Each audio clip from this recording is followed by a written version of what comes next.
Listen to me carefully. I spent $11,000 on a desperate middle-of-the-night flight to Las Vegas, thinking I was flying into the darkest moment of my life to save my only child from the grip of death. I thought I was racing against time and a tragic medical emergency. But while my little girl was fighting for her last agonizing breath in a cold hospital bed, the man who swore before God to protect her was raising a glass of champagne with his lover. What I uncovered on that trip did not just save my daughter. It exposed a ruthless monster sitting right at my own dinner table and allowed me to burn his entire empire to the ground. My name is Calvin Brooks. I am 64 years old, and I served 30 years as a fire captain right here on the south side of Chicago. I spent my whole life walking into burning buildings, pulling people out of the rubble, and standing strong when the world was falling apart. But nothing in my 3 decades on the job could have prepared me for the call I received on a Tuesday morning. It was exactly 2 in the morning. Outside my window, the Chicago wind was howling against the glass, but inside my quiet house, the sudden shrill ring of my cell phone cut through the silence like a siren. You know that feeling when the phone rings at that hour? Your stomach drops before you even answer. I reached over to the nightstand, my old joints popping, and picked it up. A woman was on the other end. She spoke fast, and her voice was hushed. She asked if I was Calvin Brooks, the father of Serena Harrington. I sat straight up in bed, clutching the phone so hard my knuckles ached. I told her, yes, I am Serena's father. The woman did not introduce herself by name. She just said she was a nurse calling from the intensive care unit at a hospital in Las Vegas. The words that came out of her mouth next stopped my heart entirely. She told me my Serena was in a deep coma. She said my daughter had suffered a severe adverse drug reaction, and her organs were shutting down. The nurse's voice trembled slightly when she told me that my little girl might not make it through the night. I threw off the blankets. My mind was spinning, reeling with 1,000 questions. Serena was 28 years old. She was healthy and vibrant. She was 2 months pregnant with her first child, and she was so happy she practically glowed. Serena did not do drugs. She did not even drink coffee since she found out about the baby. I shouted into the phone, demanding to know what happened, where her husband was, and who was looking after her. The nurse lowered her voice even more, telling me she was breaking protocol just to call me. She said Serena was dropped off at the emergency room in critical condition, but she was currently alone. Alone. The word echoed in my head. I hung up the phone, and my hands began to shake. Not just a small tremor, but a deep, violent shaking that rattled my core. I grabbed my jeans and threw them on my breathing, heavy and jagged. I grabbed my phone again and immediately dialed Preston. Preston Harrington is my son-in-law. He is a wealthy white tech investor from a very prominent family. He drives cars that cost more than the house I raised Serena in. He wears custom suits and flashes a smile that always felt a little too perfect. When he and Serena got married, I wanted to be happy for her. I gave them my blessing, and I even liquidated the remaining shares of a small contracting business I owned just to help fund Serena's artificial intelligence startup. I poured my life savings into their future because a father's love is absolute. I dialed Preston's number again. It rang 3 times and went straight to voicemail. I paced the floor of my bedroom, the hardwood cold against my bare feet. I called a second time. Voicemail. I called a third time, a fourth time, a fifth time. Nothing but the automated greeting telling me to leave a message.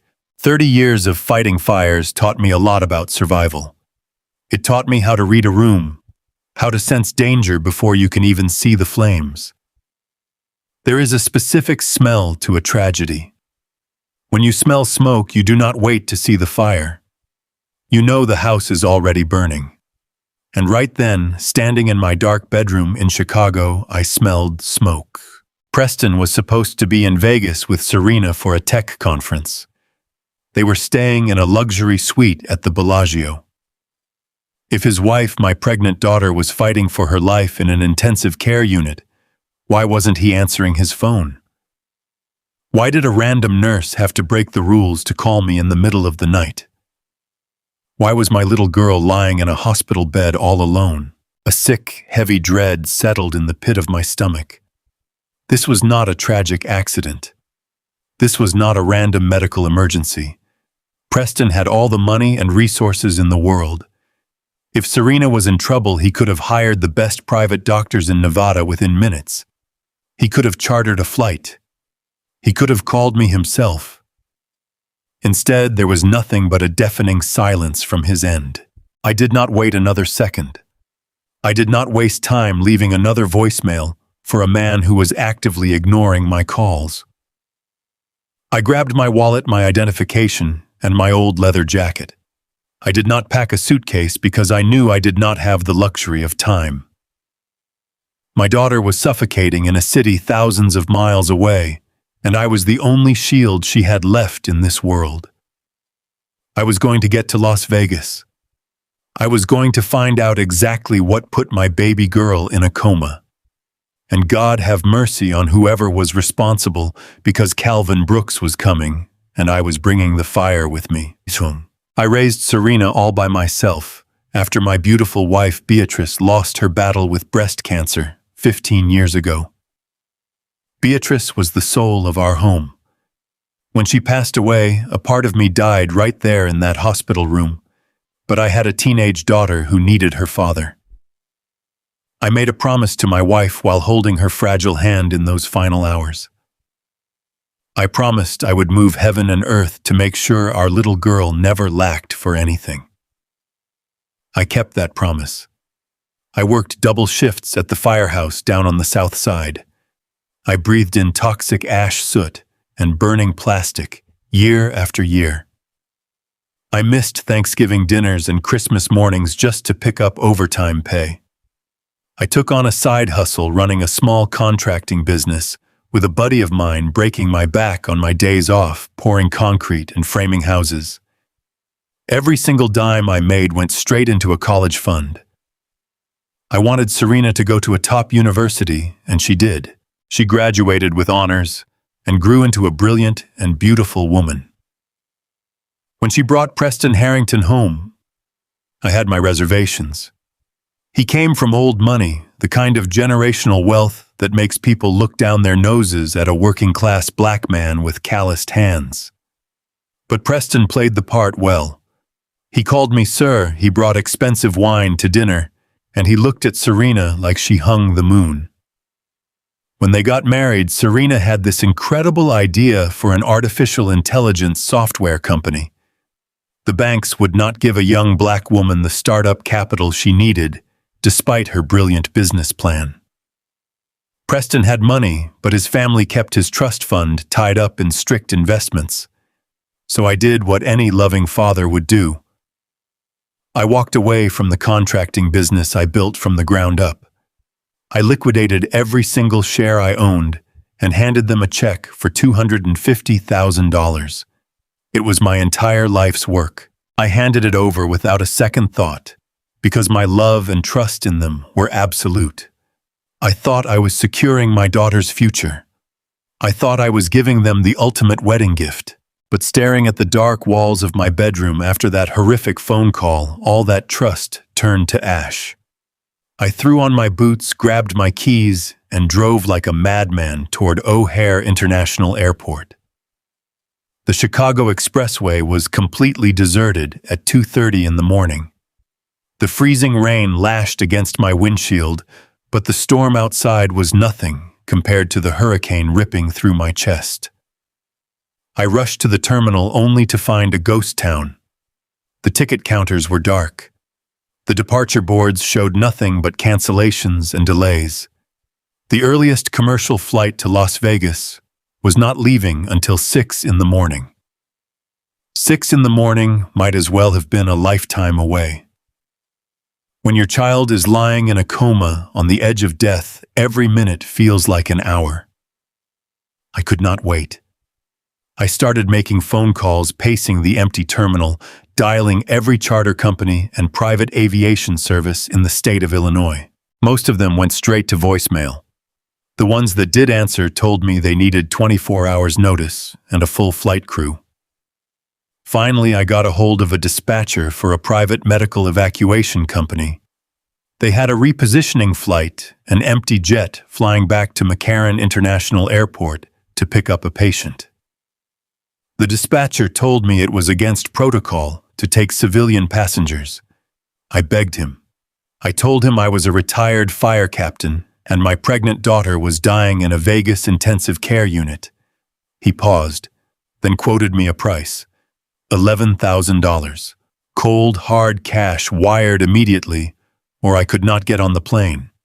I did not even blink. I logged into my banking app right there in the terminal. I transferred my entire emergency retirement fund. I drained the account I had spent the last decade painstakingly building back up for my old age. Watching that balance drop to zero did not hurt at all. Money is just paper when your flesh and blood is suffocating thousands of miles away. I secured the seat and drove straight to the private aviation hangar on the edge of the airfield. The private jet was small, cramped, and freezing cold. There were no flight attendants, no comfortable seats, just medical equipment and the deafening roar of the jet engines warming up on the tarmac. I strapped myself into a narrow jump seat in the back. My chest was tight, my breathing shallow. I stared out the small oval window into the pitch-black sky, praying to God, to Beatrice, to anyone who would listen, just asking them to keep my baby girl breathing until I could get there. The plane began to taxi down the runway, picking up speed, the force pressing me back into the seat. Just as the wheels left the ground and we broke through the stormy Chicago clouds, my cell phone vibrated violently in my jacket pocket. I pulled it out, expecting a call from the hospital, or maybe finally a call from Preston. Instead, it was an automated text message from the bank.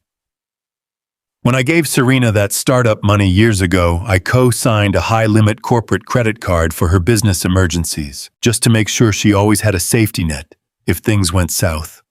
I never took my name off the account, and I still received the fraud alerts. I stared at the glowing screen of my phone, and my blood ran completely cold. The alert read that a charge was approved for $2,500 at the Bellagio Resort Fine Dining. The timestamp was exactly 3 minutes ago. I read it again, my vision blurring with absolute rage. My daughter was lying unconscious in a sterile hospital bed, hooked up to a ventilator, fighting a severe drug reaction. The nurses said Preston dropped her off and vanished to deal with the police. Yet here was a charge for $2,500 at one of the most exclusive and expensive steakhouses in Las Vegas. You do not spend $2,500 on a quick meal while speaking to detectives. You spend that kind of money on vintage champagne imported caviar and a celebration. Someone was swiping my dying daughter's credit card for a luxury banquet in the middle of the night. Preston Harrington was not at the police station. He was not crying in a waiting room. He was feasting.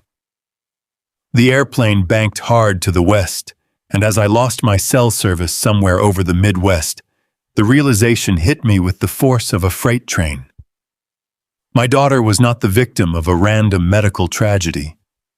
She was the victim of the man who promised to love her, and I was flying straight into the devil's playground to hunt him down. The tires of the taxi practically screeched against the concrete as we pulled up to the emergency room entrance of the Las Vegas hospital. I shoved a thick wad of cash at the driver and hit the sliding glass doors before the vehicle even shifted into park. The sterile, blinding fluorescent lights of the hospital lobby hit my eyes like a physical blow.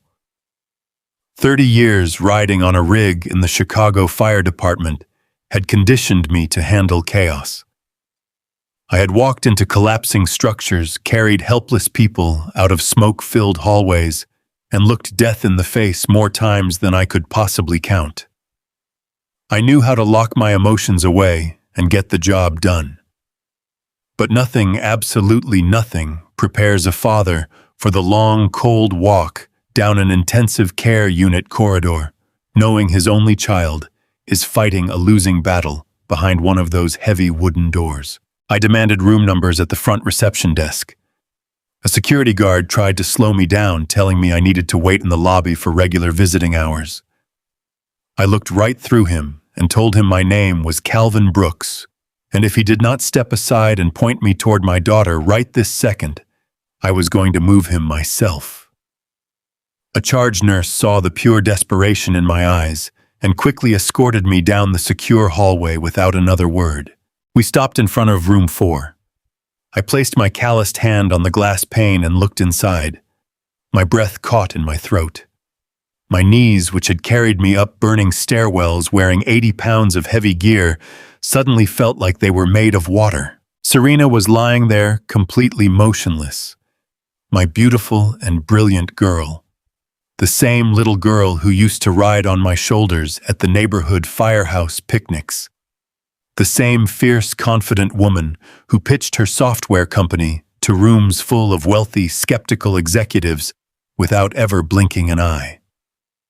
Now she was surrounded by a wall of terrifying medical machinery. A thick plastic ventilator tube was taped to her mouth, forcing her chest to rise and fall in a harsh mechanical rhythm. Multiple intravenous lines snaked into her arms, pumping bags of clear fluid and strong medications directly into her bloodstream. Her beautiful dark skin, usually so glowing and vibrant, carried a frightening pale and exhausted tone. I walked slowly to the side of her bed and gently took her hand. It was ice cold. I pressed her fingers against my forehead and squeezed my eyes shut, praying to God with a raw ferocity I had not felt since the day I lost my wife, Beatrice. A young attending physician walked into the room a few minutes later, holding a digital medical tablet. He introduced himself, but I did not catch his name. All I cared about was what he had to say.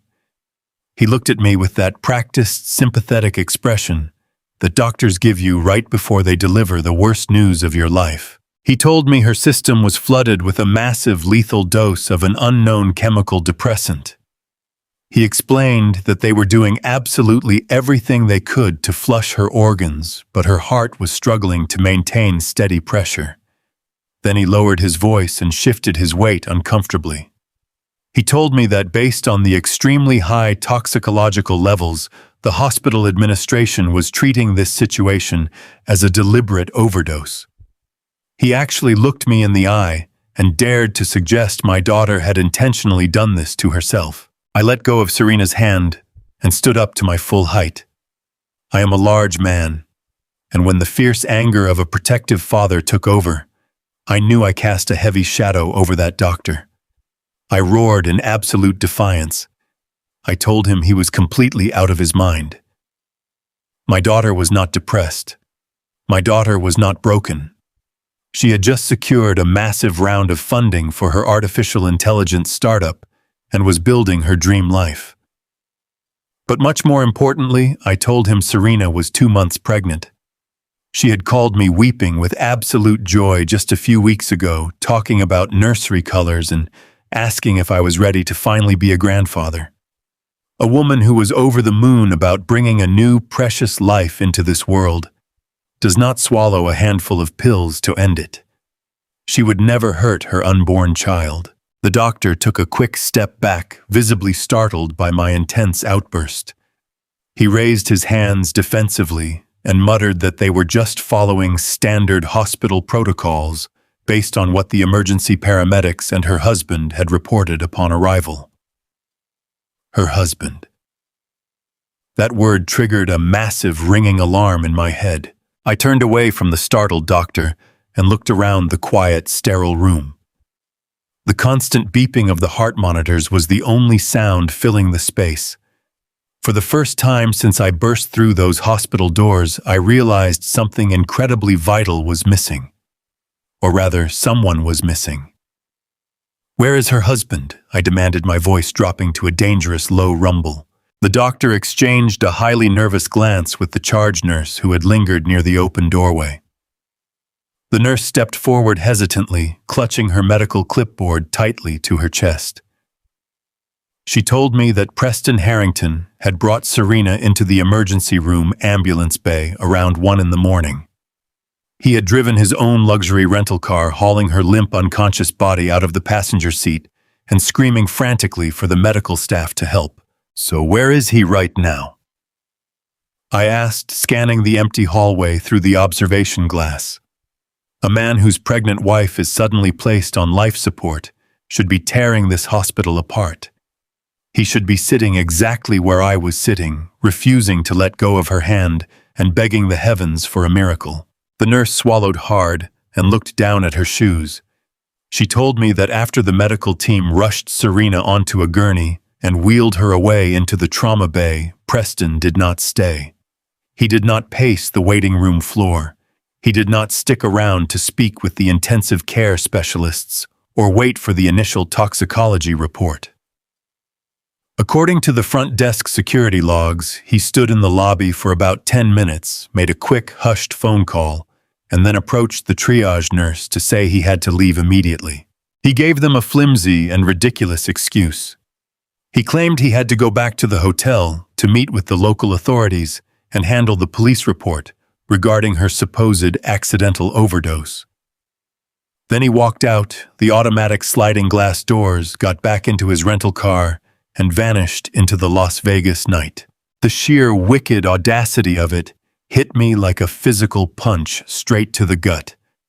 The scattered pieces of this twisted puzzle were slamming together in my mind with terrifying clarity. He had dumped her at the emergency room like a piece of discarded luggage. My dark instincts on that freezing repositioning flight had been dead on. This was no tragic medical event and no sad accident. Preston Harrington was hiding something purely evil, and he had left my little girl here to die completely alone while he slipped away to cover his tracks.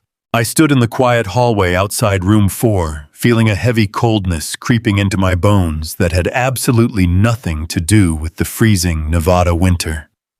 The charge nurse walked slowly back over to me. Her eyes were cast downward, unable to meet my intense gaze. She handed me a clear plastic patient belongings bag. It was standard hospital issue, the exact kind they use to hold whatever a person has left in their pockets when their entire world falls apart. Inside the transparent plastic, I could see Serena's silver cross necklace, her small leather wallet, and her cell phone. I reached into the bag and pulled the phone out. My thick, calloused thumbs brushed against the screen, and a fresh wave of pure horror washed over me.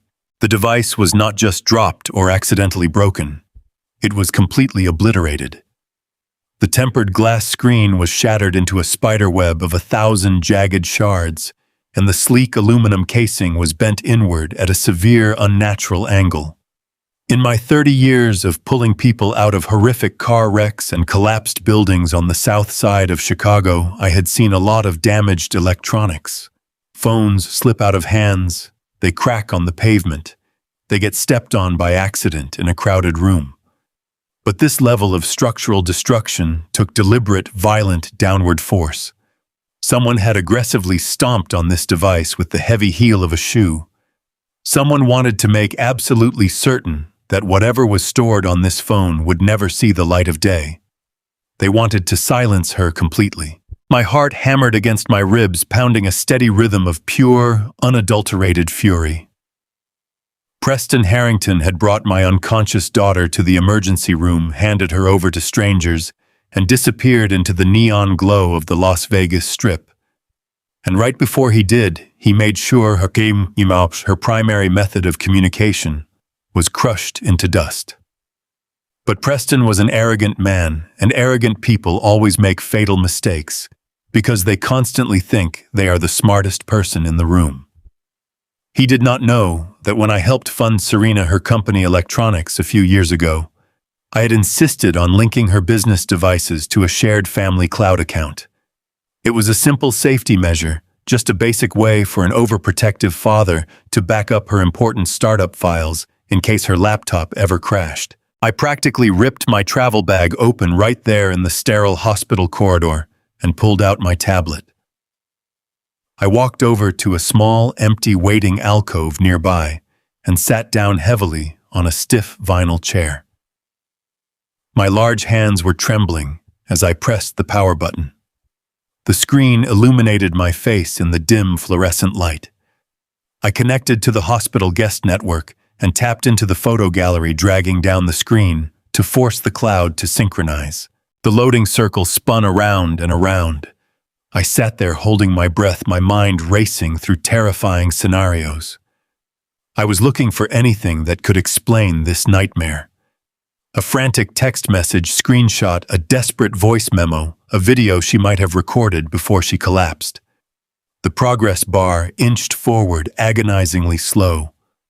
I thought about my beautiful pregnant daughter lying just a few yards away from me, a harsh plastic tube shoved down her throat, fighting against an unknown chemical poison, while the man who swore to protect her was off supposedly dealing with the police. The loading circle finally disappeared, and the gallery updated with a fresh batch of newly uploaded images. There were no videos of a struggle. There were no frantic text messages calling for help. Instead, the very last image in the gallery was a high-resolution snapshot of a digital folio receipt. Serena had taken a screenshot of an email confirmation that was sent directly to her shared corporate inbox, capturing it a split second before her phone was violently destroyed. I tapped the image to enlarge it, squinting at the bright screen. My eyes scanned the black and white text, and what I saw made the blood roar in my ears like a rushing waterfall. It was a direct billing receipt from the Bellagio Resort and Casino. It detailed a massive charge for a VIP dinner at their most exclusive private dining room, followed immediately by a luxury penthouse suite booking. I dragged my finger across the smooth glass to zoom in on the specific details, and every single line was a devastating blow to my soul. The reservation was booked strictly under the name Preston Harrington. The guest count was clearly listed as 2 adults. But the most horrifying piece of information was not the extravagant cost of the vintage wine or the location. It was the digital timestamp stamped right at the top right corner of the receipt, 1:30 in the morning. I stared at those numbers until they burned themselves into my retinas. 1:30 in the morning. That was exactly the same time the emergency room doctors were rushing Serena through the trauma bay doors. That was exactly when the paramedics were desperately trying to stabilize her failing heart. While my daughter was being loaded onto a gurney, suffocating and slipping away into the darkness, her husband was not speaking to the police. He was not crying in a waiting room chair, praying for her survival. He was swiping his credit card to secure a secluded VIP dining room and a luxury suite for 2.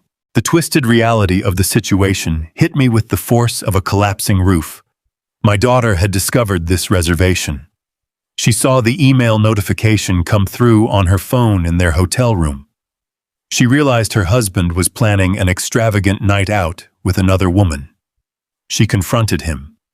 And instead of answering for his betrayal, Preston silenced her. He spiked her drink, crushed her phone under his designer shoes, and dumped her dying body at the hospital just so he could clear his schedule for a romantic evening. A profound, terrifying silence settled over me. The frantic panic of a terrified father evaporated completely, replaced by a cold, hardened resolve. I am a black man who spent a lifetime walking through raging infernos to save lives. I know exactly what evil looks like. Preston Harrington thought he could discard my flesh and blood like a piece of trash. He thought he could outsmart a retired firefighter from Chicago simply because he wore expensive suits and had a massive bank account. But he made a fatal miscalculation. He left me alive. And as I gripped that tablet looking back toward the intensive care unit where my daughter lay fighting for her life, I made a silent vow. I was going to find that private dining room at the Bellagio. I was going to see exactly who this monster was raising a glass with. And then I was going to systematically burn his entire empire to ashes. I stood over Serena's hospital bed for one final agonizing minute. The rhythmic mechanical hiss of her ventilator was the only sound keeping me tethered to reality. I leaned down, kissing her feverish forehead, and whispered a promise into the sterile air that I was going to make this right. I found the charge nurse, a seasoned woman who had eyes that had seen too much tragedy, and I handed her a $20 bill for coffee. I looked her dead in the eye and told her not to let anyone besides medical staff into that room. She gave me a firm nod, understanding the unspoken weight of my request. With my daughter secured for the moment, I turned on my heel and marched out of the intensive care unit. Stepping out through the automatic sliding doors of the hospital, the crisp desert night air hit my face. Las Vegas is a city built on illusions, a sprawling neon mirage designed to separate fools from their money. But tonight, it felt like a massive hunting ground. I flagged down a passing taxi, threw myself into the back seat, and told the driver to get me to the Bellagio as fast as legally possible. The drive down the strip was a blur of flashing lights, drunken tourists, and towering casinos, but my vision was locked in a state of absolute tunnel focus. My mind was operating the same way it did when I geared up to breach a burning 3-story brownstone back in Chicago. You calculate the risks, you map your entry points, and you prepare for the absolute worst-case scenario. The cab dropped me off at the grand entrance. I bypassed the massive dancing water fountains and pushed through the heavy glass doors into the main casino floor. The sheer noise of the place was deafening. Slot machines chimed, thousands of voices echoed over the carpeted floors, and the heavy scent of expensive cologne and stale cigarette smoke hung thick in the air. I navigated through the maze of gaming tables, my heavy work boots sinking into the plush carpet, until I found the upscale dining promenade. According to the digital receipt saved on my tablet, Preston had booked a private suite at a world-renowned steakhouse tucked away in the deepest, most exclusive corner of the resort. As I approached the restaurant, reality set in. The front entrance was built like a fortress of luxury. A thick velvet rope blocked the doorway, guarded by a pair of massive bouncers in tailored black suits with earpieces. A sharply dressed host stood behind a polished mahogany podium, rigorously checking names off a digital tablet. I looked down at myself. I was wearing faded denim, a scuffed leather jacket, and the exhausted scowl of a man who had not slept in 24 hours. There was absolutely no chance I was going to talk my way past that podium. If I tried to force my way through the front, security would have me pinned to the marble floor in seconds, and Preston would slip away in the chaos. I needed a tactical approach. I needed the back door. I stepped back into the shadows of a marble pillar and watched the natural rhythm of the restaurant. Every establishment, no matter how fancy, breathes the same way. Food goes in one door, garbage comes out another. After about 5 minutes, I spotted a young busboy pushing a stainless steel cart loaded with dirty dishes sauce out of an unmarked side corridor. He looked exhausted, rubbing his temples, as he parked the cart near a service elevator for a quick break. I walked over quietly, making sure not to startle him. I pulled my wallet from my jacket, slid out a crisp $100 bill, and folded it neatly in my palm. I stepped up to the kid, keeping my voice low and steady.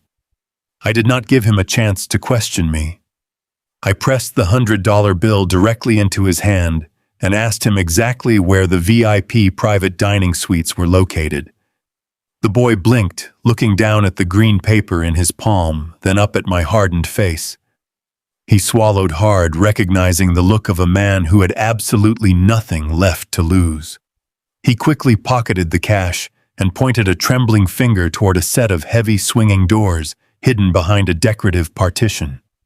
He warned me that the private rooms were heavily guarded by private security at the main hall, but if I went through the main prep kitchen and took the service hallway used by the sommeliers, I could bypass the muscle entirely. I gave him a curt nod of gratitude and moved forward. Pushing through those heavy swinging doors, I entered a world of pure, organized chaos. The commercial kitchen was a massive, steaming, roaring beast. Chefs in white coats were shouting orders over the violent hiss of searing meat and clattering pans. The air was thick with the smell of garlic, expensive butter, and burning wood. It was a hazardous environment, but I had spent my entire adult life navigating smoke and fire. The trick to getting through a restricted area is simple. You walk with absolute authority. You move like you own the building, looking straight ahead, and people will naturally get out of your way. I kept my shoulders squared and marched directly through the narrow aisles of the kitchen. A sous chef, holding a tray of garnishes, yelled out something to me, but I completely ignored him, sidestepping a towering rack of silver plates and slipping past the chaotic dishwashing pit. The heat radiating from the industrial ovens soaked through my shirt, but I kept my eyes locked on the exit doors the busboy had described. I moved with the precision of a ghost, weaving past frantic waiters and busboys until I reached the heavy swinging doors at the far end. I pushed through the final threshold, and the deafening roar of the kitchen instantly vanished, replaced by an eerie, heavy silence. I stepped onto thick, sound-absorbing carpet. The lighting here was dim and warm, casting long shadows across the velvet walls. I had successfully bypassed the front security detail and breached the private corridors. Now there was only a row of heavy, unmarked mahogany doors standing between me and the truth. I slowly walked down the hallway, my heart pounding, a steady, furious rhythm against my ribs, ready to find out exactly who Preston Harrington was toasting while my Serena was fighting for her life. The secluded corridor felt like a velvet-lined vault, completely isolated from the roaring casino floor miles below. I walked with the deliberate, heavy silence of a man approaching a flashover, counting the brass numbers mounted on the dark walnut doors. 9, 10, 11, then room 12. That was the exact suite number glaring at me from the digital receipt I had pulled from the cloud. I stopped in front of the thick, soundproofed door. My chest was heaving, my muscles coiled so tight they ached. I leaned in, pressing my ear against the cool wood. A faint, muffled sound leaked through the heavy timber. It was laughter. It was the low, relaxed chuckle of a man, immediately followed by the soft, playful giggle of a woman. They were having a party. I reached for the polished brass handle, praying it was not bolted shut. My calloused palm wrapped around the cool metal. I turned it with agonizing slowness, inch by silent inch, feeling the latch give way. I cracked the heavy door open just a single narrow inch. A warm golden slice of light spilled across my face, carrying the rich scent of seared steak and expensive perfume. I positioned my eye near the gap and peered into the private dining suite. The room was dripping with absolute opulence. Crystal chandeliers hung from the ceiling, casting a warm glow over a table littered with empty oyster shells and half-eaten plates of prime rib. But my eyes instantly bypassed the luxury and locked onto the two figures lounging on a curved, tufted leather sofa in the corner of the room. The sight hit me with such a violent wave of revulsion that my blood turned to absolute ice in my veins.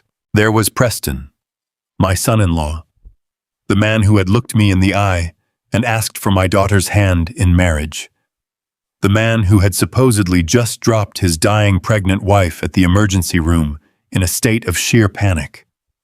He was not wearing the wrinkled clothes of a worried husband. He had changed into a crisp, tailored suit jacket, looking completely relaxed, his arm draped casually over the back of the sofa. And wrapped tightly in his arms, kissing him with a sickening, ferocious passion, was Amber. I knew Amber very well. She was the elegant, blonde, blue-eyed wife of Preston's own older brother. She had sat across from me at Thanksgiving dinners, smiling warmly and making polite conversation about her charity work. Now she was straddling my son-in-law in a private Vegas dining room, running her manicured fingers through his hair, while my Serena was laying on a cold table fighting a toxic chemical, shutting down her vital organs. The sheer depravity of it made my stomach violently churn. A white-hot rage flared in my chest, screaming at me to kick the door off its hinges and tear him limb from limb. I wanted to drag him by his expensive collar all the way back to the intensive care unit and force him to look at the ventilator keeping his wife alive. But the disciplined mind of a seasoned fire captain took over. Anger makes you stupid. Anger gets you thrown in a jail cell while the arsonist walks away free. I needed ammunition. I needed undeniable proof. I slowly reached into my jacket pocket and pulled out my cell phone. My hands, which had remained perfectly steady while holding heavy fire hoses inside blazing infernos, were physically shaking. I took a deep, jagged breath to steady my nerves. I opened the camera application, switched it over to video mode, and carefully wedged the lens right up against the narrow crack in the doorframe. I hit the red record button, holding my breath so the microphone would not pick up the sound of my own ragged breathing. Inside the suite, Preston pulled away from the kiss, a lazy, arrogant smirk playing on his lips. He reached over to a silver ice bucket resting on a glass table, pulled out a bottle of vintage champagne, and poured 2 glasses. He handed one to Amber. Their crystal flutes clinked together with a sharp, clear ring that the microphone picked up perfectly. Preston chuckled, taking a long, slow sip of his drink. "Just a few more hours, Amber," he said, his voice dripping with casual cruelty. "The doctors at the hospital said her system is completely failing. Once her heart finally gives out, her 70% stake in the AI startup defaults directly to me as her surviving spouse. The legal paperwork is already ironclad." Amber smiled, taking a sip from her glass and resting her head against his chest. "And the debt?" she asked, her voice light and unbothered. "What about the people you owe?" "We pay off the Vegas debt immediately," Preston replied smoothly. $4 million is absolute pocket change compared to what her company is actually worth right now. The venture capitalists just pumped $20 million into the accounts. We clear the slate with the syndicate, and then we disappear to the Mediterranean exactly like we planned. No one will ever know. I stopped the recording and slowly lowered my phone. The walls of the hallway seemed to close in around me as the horrific truth slammed into my mind with the destructive force of a wrecking ball. Preston had not just abandoned my daughter at that hospital. The severe adverse drug reaction the doctors were scrambling to treat was no tragic medical mystery. Serena did not accidentally ingest anything. The monster sitting on that leather sofa had actively poisoned her. He had deliberately slipped a lethal toxin into his own pregnant wife's system to stop her heart just so he could steal the company I had helped her build, pay off his massive underground gambling debts, and run away with his brother's wife. He had orchestrated the cold-blooded murder of my only child and my unborn grandchild. And right now he was drinking a toast to his success, fully believing he had gotten away with the perfect crime. He thought Serena was going to quietly slip away in the night, taking his dark secrets to the grave. He thought he was untouchable. I slid the phone safely back into my inner pocket, feeling the cold metal press against my chest. The paralyzing shock was gone. The overwhelming grief was gone. All that remained was a chilling, calculated certainty. Preston Harrington thought he was playing a high-stakes game with a naive woman and an old, retired man. He did not realize he had just ignited a fire that was going to scorch his entire world to ashes. I stepped back from the door, melting silently into the shadows of the hallway, ready to execute a counterattack that would completely obliterate his miserable existence. Standing outside that private dining room door, the sheer weight of what I had just recorded threatened to snap my sanity in half. Every instinct, every ounce of blood pumping through my veins as a father was screaming at me to kick that heavy mahogany wood straight off its hinges. I wanted to storm into that luxurious room, grab Preston Harrington by his expensive silk collar, and beat him until he could not stand. The image of my beautiful Serena lying helpless in that freezing hospital bed, a harsh plastic tube shoved down her throat, while her poisoner sipped vintage champagne flashed vividly behind my eyes. My large hands balled into tight fists, my knuckles popping under the intense strain. The urge to exact immediate brutal physical vengeance was like a living beast clawing wildly at my chest. I could almost feel the satisfying crunch of his arrogant jaw under my knuckles. But then a cold wave of absolute clarity washed over me. 30 years, fighting fires on the south side of Chicago, had forged an iron discipline deep inside my mind. Panic and rage get people killed. If I gave in to that primal fury, if I laid a single finger on that arrogant boy, I would be the one walking out of the Bellagio in handcuffs. I would be locked inside a Las Vegas holding cell before sunrise. And what would happen to my little girl then? Preston was still her legal husband. He still held the ultimate power of medical proxy. If I was sitting in a jail cell for assault, there would be absolutely no one left to stand between him and Serena. He would waltz right back into that intensive care unit, play the role of the grieving, devastated spouse, and give the doctors the authorization to pull the plug on my daughter. To save her life, I had to completely suppress the fire burning in my gut. I had to operate not as a furious, heartbroken father, but as a seasoned fire captain, analyzing a highly volatile, hazardous situation. I could not just physically hurt him. A beating would fade and bruises would heal. I had to obliterate him legally, methodically, and completely. I had to strip away his wealth, his freedom, and his future. I forced myself to step back from the door, retreating into the dim shadows of the service corridor, just as a waiter approached from the main hall. I waited in the oppressive silence, listening intently until I heard the heavy door of the private suite finally open. Preston and Amber emerged laughing softly together, their voices echoing down the plush hallway. I kept a safe distance, trailing them like a silent ghost through the labyrinth of the casino.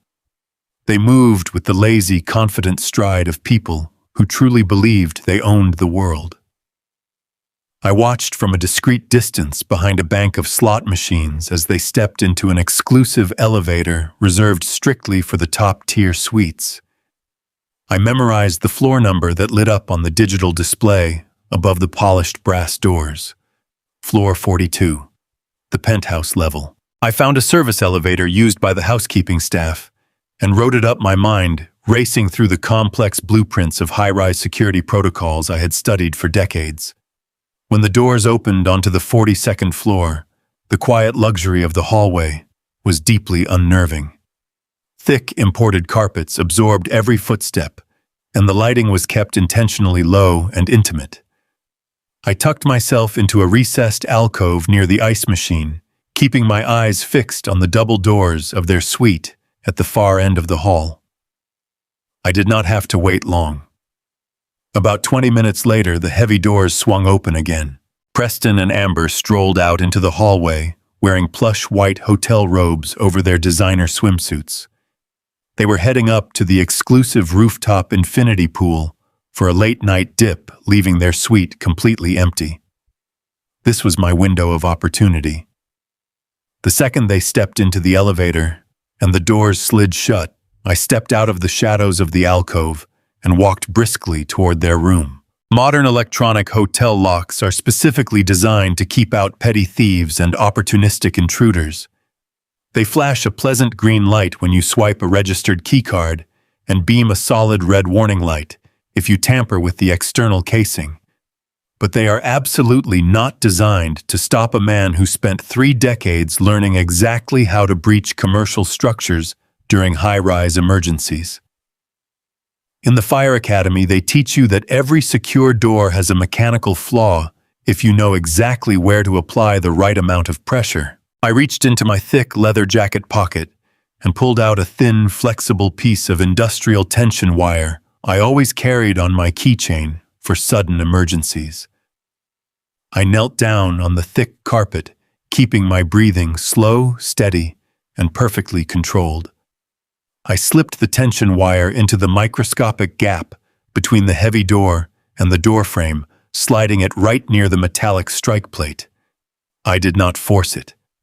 You never use brute force on an electronic entry unless you want to trigger the internal security sensors and alert the front desk. Instead, I carefully manipulated the wire, feeling blindly in the dark gap for the internal latch mechanism that connects the electronic deadbolt to the physical handle. My calloused fingers worked with surgical precision, interpreting every tiny click and scrape of the metal. It took exactly 45 seconds of careful, agonizing maneuvering. My heart beat a steady drumline in my ears, fully aware that a roaming security guard could turn the corner at any moment. Finally, I felt the wire catch the release pin. I applied a sudden, sharp upward pressure on the wire while simultaneously pulling down on the door handle. The heavy locking mechanism clicked with a soft, incredibly satisfying sound. The door swung open smoothly into the dark room. I had successfully bypassed the high-end security lock without leaving a single scratch on the casing and without triggering the silent electronic alarm system. I slipped inside quickly and gently closed the door behind me, making absolutely sure the latch engaged quietly. The penthouse suite was massive, a sprawling display of obscene wealth with floor-to-ceiling windows overlooking the glittering neon skyline of the Las Vegas Strip. But I did not care about the breathtaking view. I was entirely focused on finding the final pieces of tangible evidence I needed to lock Preston Harrington away for the rest of his miserable life.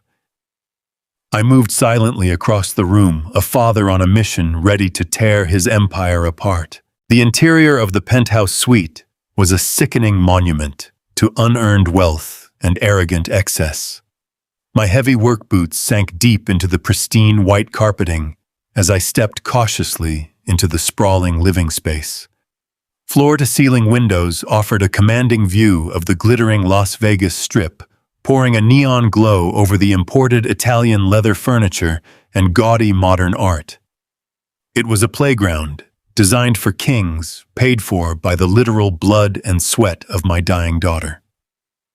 The sheer contrast between this opulent paradise and the cold, sterile intensive care unit, where Serena lay suffocating on a mechanical ventilator, made my stomach violently churn.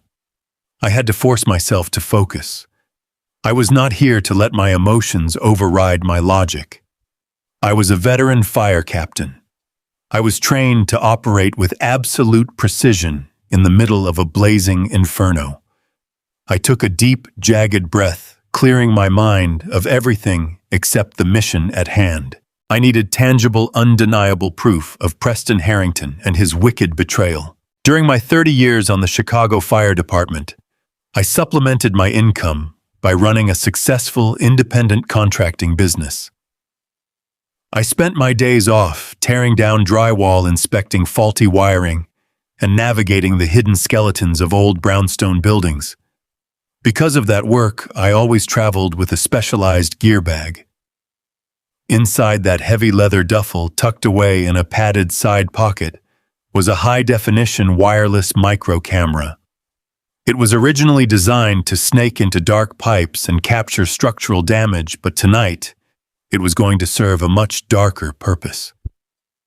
I pulled the tiny black device from my pocket. It was no larger than a standard coat button, equipped with a wide-angle lens and a motion-activated sensor that linked directly to a secure application on my smartphone. I moved silently into the master bedroom, my eyes scanning the lavish space for the perfect vantage point. The room was dominated by a massive king-sized bed, rumpled and messy from their earlier encounter. My gaze swept past the expensive silk sheets and locked onto the far wall. There, cleverly built into the custom mahogany walk and closet paneling, was a flush digital electronic wall safe. I knew Preston well enough to understand his paranoid, controlling nature. Whatever toxic chemical he had used to stop my daughter's heart, whatever forged legal documents he was hoarding to steal her artificial intelligence startup company, I would bet my pension it was locked tight inside that steel box. I needed his access code. I walked over to the matching mahogany nightstand. A heavy, ornate decorative lamp sat next to the alarm clock. The base of the lamp was crafted from dark brass, covered in intricate, chaotic grooves and metallic floral patterns. It was the absolute perfect camouflage. My thick, calloused fingers went to work with surgical delicacy. I wedged the tiny micro camera deep into a cluster of brass leaves on the lamp base, ensuring the black lens blended flawlessly into the dark metal. I pulled out my cell phone and opened the secure application to check the live video feed. The digital picture was incredibly sharp. From that specific angle, the hidden eye had a crystal-clear, unobstructed view of both the sprawling bed and the digital keypad of the wall safe across the room. I spent another minute adjusting the lens a fraction of an inch to the left, making absolutely sure the frame captured the entire closet area. I felt a grim, cold satisfaction settling over my racing heart. The trap was set. Now I just had to wait for the rat to return and hand me the keys to his own destruction. I was just about to wipe my fingerprints off the nightstand when a sharp mechanical click echoed like a gunshot through the silent penthouse. The heavy electronic deadbolt on the front door was disengaging. My heart slammed violently against my ribs. Preston and Amber were supposed to be up at the rooftop infinity pool for a late-night swim. They were not supposed to be back for at least another hour. Then I heard his voice muffled but approaching fast through the marble foyer. He was cursing loudly under his breath, complaining to Amber that he had forgotten his designer sunglasses in the bedroom. I had exactly 3 seconds to vanish before he walked through that doorway. I am a large, broad-shouldered black man. You do not simply tuck a frame like mine behind a sheer curtain or slide under a low-platform bed without being noticed. Panic flared, but my survival training immediately kicked in. I spun around and locked my eyes on the heavy sliding glass doors leading out to the penthouse balcony. I lunged forward across the thick carpet, grabbing the handle and sliding the heavy glass open just wide enough to squeeze my broad chest through. I stepped out into the biting desert wind and pulled the heavy door shut behind me, leaving a microscopic fraction of a millimeter gap, so the locking mechanism would not latch and trap me completely on the outside. The atmosphere out there was shockingly brutal. The freezing midnight wind whipped across my face, stinging my eyes and pulling the warmth right out of my leather jacket. I pressed my back perfectly flat against the freezing exterior glass, sucking my stomach in and holding my breath until my lungs physically burned. My heavy work boots were perched precariously on a narrow strip of decorative concrete 40 stories high above the glittering Las Vegas Strip. The sheer drop below me was dizzying, a straight plummet down to the unforgiving pavement, but I did not dare look down.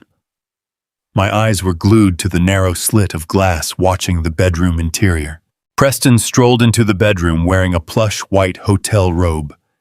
He looked thoroughly annoyed, his wet hair dripping onto his shoulders. He walked straight toward the mahogany nightstand, moving directly toward the decorative lamp where my camera was securely hidden. The blood ran completely cold in my veins. If he looked down, if the ambient room light caught the tiny glass reflection of the micro lens, my entire plan would instantly collapse. He would know he was being hunted. My muscles coiled tight, ready to burst through the glass door and take him to the ground if he discovered the device. But his arrogant eyes bypassed the lamp entirely. He snatched his dark sunglasses resting on the marble top, checked his reflection in the mirror, ran a hand casually through his hair, and turned around. He walked out of the bedroom, his wet footsteps fading back into the main living area. An agonizing moment later, the heavy front door of the suite slammed shut, the electronic lock engaging with a solid, definitive beep. He was finally gone. I let out a long, ragged exhale, watching my warm breath plume into the freezing night air. My entire body was vibrating with pure, unadulterated adrenaline. I pushed the sliding glass door open and stepped back into the comforting warmth of the suite. I did not linger a single second longer. The invisible eye was watching from the shadows, actively recording to the cloud, ready to capture every wicked move that boy made. I moved silently through the empty suite, intentionally bypassing the main entrance. I used my old structural knowledge to locate and slip out through the adjoining maintenance stairwell. The heavy metal fire door clicked shut behind me, plunging me into the dim concrete stairwell. I began the long, quiet descent down the concrete steps, my mind already calculating the next brutal phase of my counterattack. Preston Harrington had no idea that a grieving father was currently dismantling his entire world brick by brick. The cab ride back from the Bellagio was a blur of flashing neon lights and dark desert shadows. The adrenaline from breaching the penthouse and planting the micro camera was slowly giving way to the cold, hard reality, waiting for me back at the hospital. I walked through those sliding glass doors, and the sterile smell of bleach and antiseptic hit me like a physical blow. The intensive care unit waiting area was a ghost town at this hour. The digital clock on the wall read 3 a.m. I found a quiet corner chair facing the intensive care double doors. It was a strategic spot where I could keep a vigilant eye on who came and went without drawing attention to myself. I pulled my heavy leather jacket tighter around my shoulders. I took a slow, deep breath to steady my shaking hands and pulled my tablet out of my travel bag. It was time to see if my little trap had caught the rat. I opened the secure application linked to the microscopic lens I had wedged into that ornate brass lamp on Preston's nightstand. The screen flickered for a brief second. It searched for the encrypted wireless signal across the city before resolving into a crystal-clear, high-definition live feed. The penthouse bedroom was still dark. It was illuminated only by the faint neon glow bleeding through the floor-to-ceiling windows from the Las Vegas Strip below. I sat there in the agonizing silence of the hospital lobby. The only sound was the steady hum of a vending machine down the hall and the distant beep of medical monitors. I stared at the screen. My eyes were burning from exhaustion, but I forced myself to stay completely alert. I was waiting for the devil to return to his sanctuary. About 40 minutes later, the heavy suite door clicked open. The master bedroom lights flared on blindingly bright on my tablet screen. Preston strolled into the frame. He was still wearing that plush white hotel robe, rubbing a towel carelessly through his damp hair. He looked completely at ease. He looked like a man who did not have a single care in the world, let alone a pregnant wife fighting for her very life on a mechanical ventilator a few miles away. Watching his smug, relaxed demeanor made my stomach churn with a sickening cocktail of pure disgust and absolute fury. Every instinct inside me wanted to march back to that hotel and end him, but I pushed the anger down deep. I needed to remain completely cold and calculated.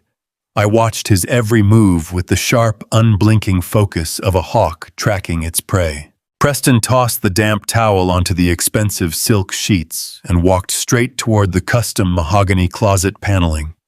My chest tightened. I leaned closer to the glowing screen, my heart pounding a heavy, relentless rhythm against my ribs. He reached out and slid a wooden panel aside, revealing the flush digital electronic wall safe. The hidden camera angle was absolutely perfect. It was positioned just over his right shoulder, giving me a clear, unobstructed view of the keypad. I held my breath as he raised his hand. I quickly tapped the screen of my tablet, engaging the digital zoom function and recording the feed directly to my internal storage. The image magnified, bringing Preston's manicured fingers into sharp focus. He moved with practiced speed, but the high frame rate of the camera captured every single keystroke. 9, 4, 1, 7, 2, 2. I memorized the 6-digit combination, instantly burning it into my mind. The heavy steel door of the safe chimed softly and swung open. Inside the metal box, I could see stacks of banded cash, thick velvet jewelry boxes, and several thick manila folders. Preston reached right past the bundles of money and the velvet boxes. He was not interested in cash right now. He pulled out one of the thick manila folders. His arrogant posture suddenly shifted. The relaxed confidence evaporated entirely, replaced by a nervous, almost frantic energy. He flipped the folder open and spread the documents out across the top of the mahogany dresser, directly under the bright overhead light. I adjusted the zoom function on my tablet again, pushing the lens to its absolute maximum capacity. The text on the documents was slightly blurred at first, but as the camera autofocus engaged, the stark black ink sharpened into terrifying clarity. They were not standard banking statements. They were not legitimate business contracts or mortgage deeds. They were promissory notes, and they were not from any recognized financial institution. The letterhead belonged to a notorious underground casino syndicate. They were a dangerous shadow organization known for handling high rollers who had exhausted their legal credit limits and burned their bridges with the mainstream casinos. I scanned the lines of text, reading the staggering figures listed at the bottom of each page. 500,000, 800,000, 1.2 million. I mentally tallied the sums as Preston frantically flipped through the pages. The total principal debt was astronomical. It pushed well over $4 million, and the penalty clauses attached to the bottom of those illicit contracts were not about late fees or credit score hits. They were brutal, violent threats disguised in legal jargon. They were promises of broken knees and shattered lives. The horrifying puzzle finally locked into place. The entire wicked picture emerged from the shadows with sickening perfection. Preston Harrington was not just a wealthy, arrogant heir playing around with his brother's wife. He was a desperate, drowning man. He had gambled away his massive trust fund. He had squandered his family resources. And he had gotten himself deeply entangled with ruthless men who did not send collection letters. He was trapped in a $4 million hole with absolutely no way out. Until he looked at my brilliant, hard-working daughter. Serena had just secured a massive $20 million venture capital investment for her artificial intelligence startup. As her husband Preston knew, he stood to inherit her controlling 70% stake if she tragically passed away. He did not slip a toxic chemical into her drink simply because he wanted to be free to run away with Amber. He poisoned my daughter because her death was the absolute only way to save his own miserable skin from the underground syndicate. He was going to use my Serena's blood, sweat, and genius as a convenient payday to wipe his massive debts clean.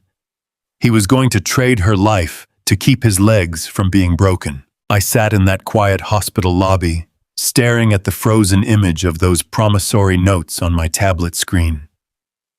The sheer calculating evil of his plan was almost too massive to comprehend. He had traded the lives of his pregnant wife and his unborn child for his own survival. I closed the application and carefully packed the tablet away in my bag. The heavy exhaustion that had been dragging at my bones completely vanished. It was replaced by a surging, unstoppable wave of pure adrenaline. Preston thought he was manipulating a flawless tragedy. He thought he had outsmarted a simple retired fireman. But he had left the front door chancellor for a father who had absolutely nothing left to lose. I knew his secrets. I knew his debts. And I had the code to his safe. The hunting phase was officially over. It was time to systematically tear his life apart. The blinding realization of Preston Harrington and his massive underground casino debt was still burning through my mind when the heavy silence of the hospital waiting area was abruptly shattered. The solid block of metal inside my thick leather jacket pocket began to vibrate against my chest with a harsh, relentless buzzing. I pulled my cell phone out, blinking hard against the bright glare of the screen. The caller identification displayed an internal hospital extension. It was the charge nurse from the intensive care unit. This was the exact same seasoned woman I had spoken to earlier in the night. The one with the tired, knowing eyes who had accepted my cash for coffee and promised to watch over my baby girl. I swiped the glowing green icon and brought the speaker to my ear, fully expecting a standard medical update. I held my breath, hoping to hear that Serena had miraculously stabilized or that her heart rate had finally leveled out against the chemical poison attacking her system. Instead, the voice on the other end of the line was tight with a frantic, hushed urgency. She told me I needed to get back upstairs to the 4th floor immediately. She said she was severely violating protocol and risking her career by calling me directly, but her conscience as a mother would simply not allow her to stay quiet. The blood drained completely from my face, leaving a cold, prickling sensation spreading across my scalp. I asked her if Serena was crashing. I demanded to know if the monitors were failing. The nurse took a shaky, ragged breath and told me that medically my daughter was holding the line. Her vitals were dangerously weak, but they were currently steady. The real life-threatening danger was not coming from the unknown toxin in her veins. The immediate threat was coming from a digital fax machine located at the main hospital administration desk. The nurse explained that just 2 minutes ago the intensive care unit received a certified legal document directly from Preston Harrington. It was an official medical proxy and advanced directive form fully signed and officially notarized. In the state of Nevada, just like practically everywhere else in this country, a legal spouse holds the ultimate absolute power over life and death medical decisions when a patient is lying completely incapacitated. Preston was utilizing his unassailable legal authority as her husband. In the attached digital addendum, he claimed with completely fabricated sorrow that Serena had explicitly expressed prior wishes to him during her pregnancy. He wrote a beautiful, sickening lie, stating that she never wanted to be kept alive by artificial mechanical machinery. He stated that seeing the love of his life suffer on a cold ventilator was completely breaking his heart, and he could not bear to prolong her agony for another single day. Then the charge nurse dropped the absolute hammer that nearly brought me to my knees right there on the polished linoleum floor. Preston had formally requested the hospital administration to pull the plug. He officially ordered the attending physician to perform a compassionate extubation and withdraw all life-sustaining medical support at exactly 8:00 this morning. He cited his deep, profound emotional distress, claiming he wanted to be at her bedside when the morning sun came up to hold her hand as she peacefully passed away. The sheer calculated wickedness of his legal maneuver was physically suffocating.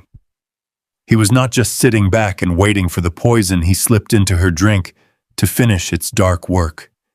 He was actively and aggressively accelerating the murder. He knew exactly how the medical system worked. He knew the hospital administration was tightly bound by strict legal protocols and liability fears. They had absolutely no legal standing to deny a verified medical proxy from a lawful grieving husband. Preston was weaponizing the very medical laws designed to protect vulnerable patients, using them to legally execute his own wife. He was forcing the innocent doctors and nurses to become unwitting accomplices in his ruthless plot to steal her artificial intelligence startup company and pay off his $4 million underground gambling debt. I pulled the phone slowly away from my ear and stared down at the heavy silver watch strapped tightly to my left wrist. The glowing, illuminated hands confirmed the absolute, undeniable horror of my reality. It was exactly 4:00 in the morning. The harsh fluorescent lights above me seemed to flicker and maliciously mock my helplessness. 4 hours. I had precisely 240 minutes left before the medical staff would be legally obligated to walk into room 4, turn off the mechanical life support machines, and let my only child and my unborn grandchild suffocate to death. A wave of pure, paralyzing despair tried to claw its way up my throat. How does a retired fire captain from the south side of Chicago fight a multi-million-dollar legal proxy in the dead of night? The courts were closed. The judges were asleep in their warm, comfortable beds. Any standard lawyer would tell me to wait until regular business hours to file an emergency injunction, but business hours would be far too late. By the time a clerk stamped a piece of paper, Serena would be gone, and Preston would be holding a death certificate ready to inherit a fortune and skip town with his brother's wife. But despair is a useless emotion when someone you love is trapped in a burning building. You do not sit on the curb and cry about the locked doors. You grab an axe and you make your own door. Every single fiber of my being, as a protective black father, ignited with a blinding, white-hot resolve. Preston Harrington thought his fancy paperwork was an impenetrable shield. He thought he could casually dictate the exact hour of my daughter's execution while drinking vintage champagne at the Bellagio. But he had vastly underestimated the absolute destructive force of a father who has nothing left to lose. I tightened my grip on my tablet, feeling the digital weight of the illicit casino promissory notes and the hidden camera footage I had just captured. The countdown had officially started. I had 4 hours to strip this devil of every single legal right he possessed, and I was going to tear the city of Las Vegas apart to do it. The digital clock mounted high on the sterile hospital wall glared down at me like a merciless judge. It was 10 minutes past 4 in the morning. I had less than 4 hours to dismantle a legally binding medical proxy before a team of intensive care doctors would be forced to pull the life support from my only child. Time was no longer just a concept. It was a physical weight pressing down on my chest, threatening to crush the breath right out of my lungs. I sat in that quiet waiting room, my mind functioning with the cold, brutal efficiency of a firefighter calculating a rescue operation. I needed a miracle, but miracles are not handed out for free in the neon desert of Las Vegas. You have to manufacture them. I needed absolute legal firepower. I needed a lawyer with enough ruthless authority to halt a major metropolitan hospital in its tracks, wake up a federal judge before sunrise, and freeze a multi-million-dollar corporate takeover. A public defender or a standard family attorney would simply file paperwork and tell me to wait. Waiting meant death. I needed a shark. I needed a predator who understood exactly how the elite manipulated the system, someone who possessed the financial resources and the sheer vicious malice to completely annihilate Preston Harrington. My exhausted mind raced through a mental list of every powerful contact I could possibly leverage, and then a name struck me with the blinding force of a lightning bolt. Wyatt Harrington. He was Preston's older brother, the absolute golden child of that arrogant, wealthy family. Serena had mentioned him several times during family dinners, usually with a tone of extreme caution. While Preston played the role of the charismatic venture capitalist, Wyatt was the actual muscle of the Harrington dynasty.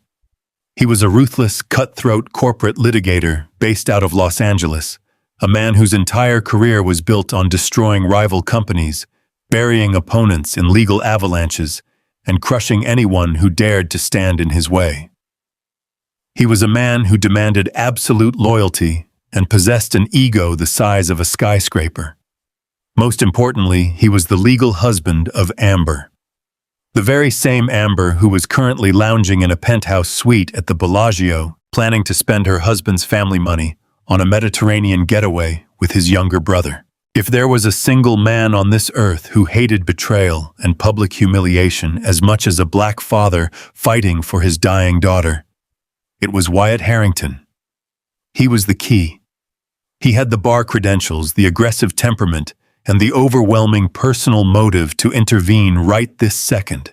I opened the web browser on my tablet and quickly searched for the directory of his massive Los Angeles law firm. Finding a direct line to a senior managing partner at 4 a.m. was almost impossible, but high-end corporate firms always maintain a 24-hour emergency contact line for their elite clients. I dialed the toll-free number displayed at the bottom of the web page.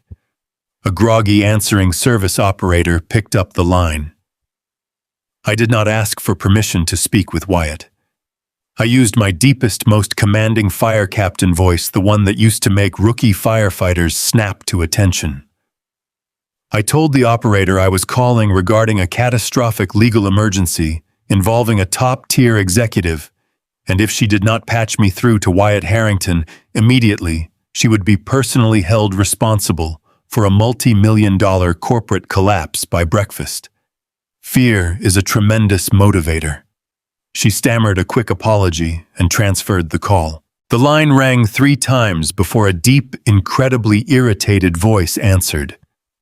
Wyatt Harrington sounded exactly like a man who was used to the world revolving around his schedule.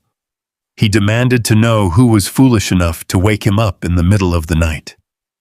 I kept my voice perfectly level and introduced myself as Calvin Brooks, Serena's father. I expected at least a tiny fraction of sympathy, perhaps a polite inquiry about his sister-in-law's medical condition. I received absolutely none of that. Wyatt let out a sharp, dismissive sigh. He told me he was entirely aware of the tragic situation regarding Serena, as his brother had called him earlier to explain the unfortunate overdose. The pure arrogance radiating through the phone line was suffocating. He coldly suggested that I stop bothering his family with my working-class emotional drama. He stated that Preston had already handled the necessary hospital arrangements, and he advised me to go to hell, hang up the phone, and let the medical professionals do their jobs. He was preparing to end the call, completely brushing me aside like a minor inconvenience. I did not raise my voice. I did not argue with his insults. I simply told him to take his cell phone away from his ear and look at the text message I was sending him right at that very moment. I told him he might want to sit down before he opened the attachment. I selected the video file I had recorded through the cracked door of the private dining room at the Bellagio. I hit the send button and waited in the quiet hospital corridor. The silence stretching across the cellular connection was agonizing. I counted the seconds in my head, visualizing exactly what was happening in his Los Angeles bedroom. I pictured the arrogant litigator tapping the glowing video link. I imagined him seeing his beautiful wife Amber wrapping her arms around his younger brother. I knew he was listening to the crystal-clear audio of their champagne toast. I knew he was hearing Preston explicitly detail the lethal poisoning of my daughter, the plan to steal her artificial intelligence company, the $4 million gambling debt to a dangerous casino syndicate, and their grand scheme to run away together with his money. The heavy silence on the line dragged on for nearly a full minute. I could almost hear the tectonic plates of his entire privileged reality violently shifting and cracking apart. When Wyatt Harrington finally spoke again, the arrogant, dismissive tone was completely gone. His voice was no longer that of a polished corporate lawyer annoyed by a late-night interruption. It was the terrifying, ragged sound of a proud man who had just had his heart ripped out and his ego shattered into a million pieces. The breathing on the other end of the line was heavy, shallow, and completely lethal. He asked me in a terrifyingly quiet whisper where his brother was right now. I told him exactly where Preston was located. I explained the impending 8 o'clock deadline and the fabricated medical proxy Preston was trying to use to execute my daughter. I told Wyatt I had the unedited video, the underground casino promissory notes, and the undeniable proof of a massive criminal conspiracy. I offered him a simple, brutal partnership. I needed an emergency legal injunction to save my daughter, and he needed absolute vengeance against the brother and the wife who were currently making a monumental fool out of him. We had exactly 3 hours left to stop a murder. Wyatt Harrington did not hesitate for a single second. He told me to stay exactly where I was, to send him the hospital contact information immediately, and to prepare for a war. He swore he was going to burn his brother alive. I ended the call feeling the first real spark of hope ignite in the darkness. The trap was fully armed, and I had just unleashed the apex predator. The relentless neon glow of Las Vegas was finally surrendering to the cold gray light of pre-dawn when Wyatt Harrington walked through the hospital lobby doors. It had been exactly 2 hours since our phone call. The man had practically commanded a private jet to drop out of the Los Angeles sky, fueled by nothing but raw devastation and a desperate need for the truth. I recognized him immediately from the framed photographs Serena used to keep on her living room mantle, though the man marching toward me looked entirely different from the polished, arrogant corporate shark I had expected. Wyatt Harrington was wearing a wrinkled designer suit, his silk tie hung loose around his collar, and his normally perfectly styled hair was a disheveled mess. He looked like a man who had just survived a high-speed collision. His face was ghostly pale, his jaw set so incredibly tight I could practically hear his teeth grinding together. We were from two completely different universes. I was a retired black fire captain from the south side of Chicago, a man who built his entire life on calloused hands, toxic smoke, and double shifts. He was a wealthy white litigator who destroyed rival corporations with the stroke of a premium fountain pen. But as we locked eyes across that sterile linoleum floor, none of that mattered. We were suddenly bound together by the darkest, most absolute form of human betrayal. I led him away from the main reception desk and down a quiet corridor to the desolate hospital cafeteria. The room was completely empty, filled only with the harsh hum of a refrigerated vending machine and the faint metallic smell of institutional coffee. We sat down at a small fiberglass table in the corner.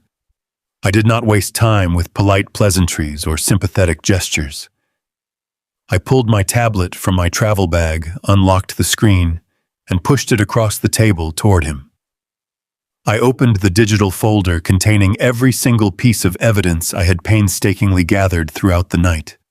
Wyatt stared at the screen as I played the video of his wife wrapped around his younger brother.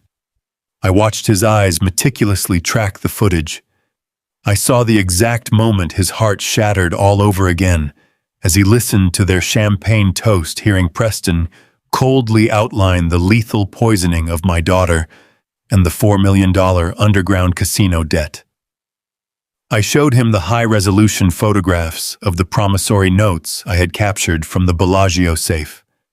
I showed him the digital timestamp of the VIP room reservation, aligning perfectly with Serena being rushed into the emergency room trauma bay. A terrifying transformation quickly overtook the high-powered lawyer.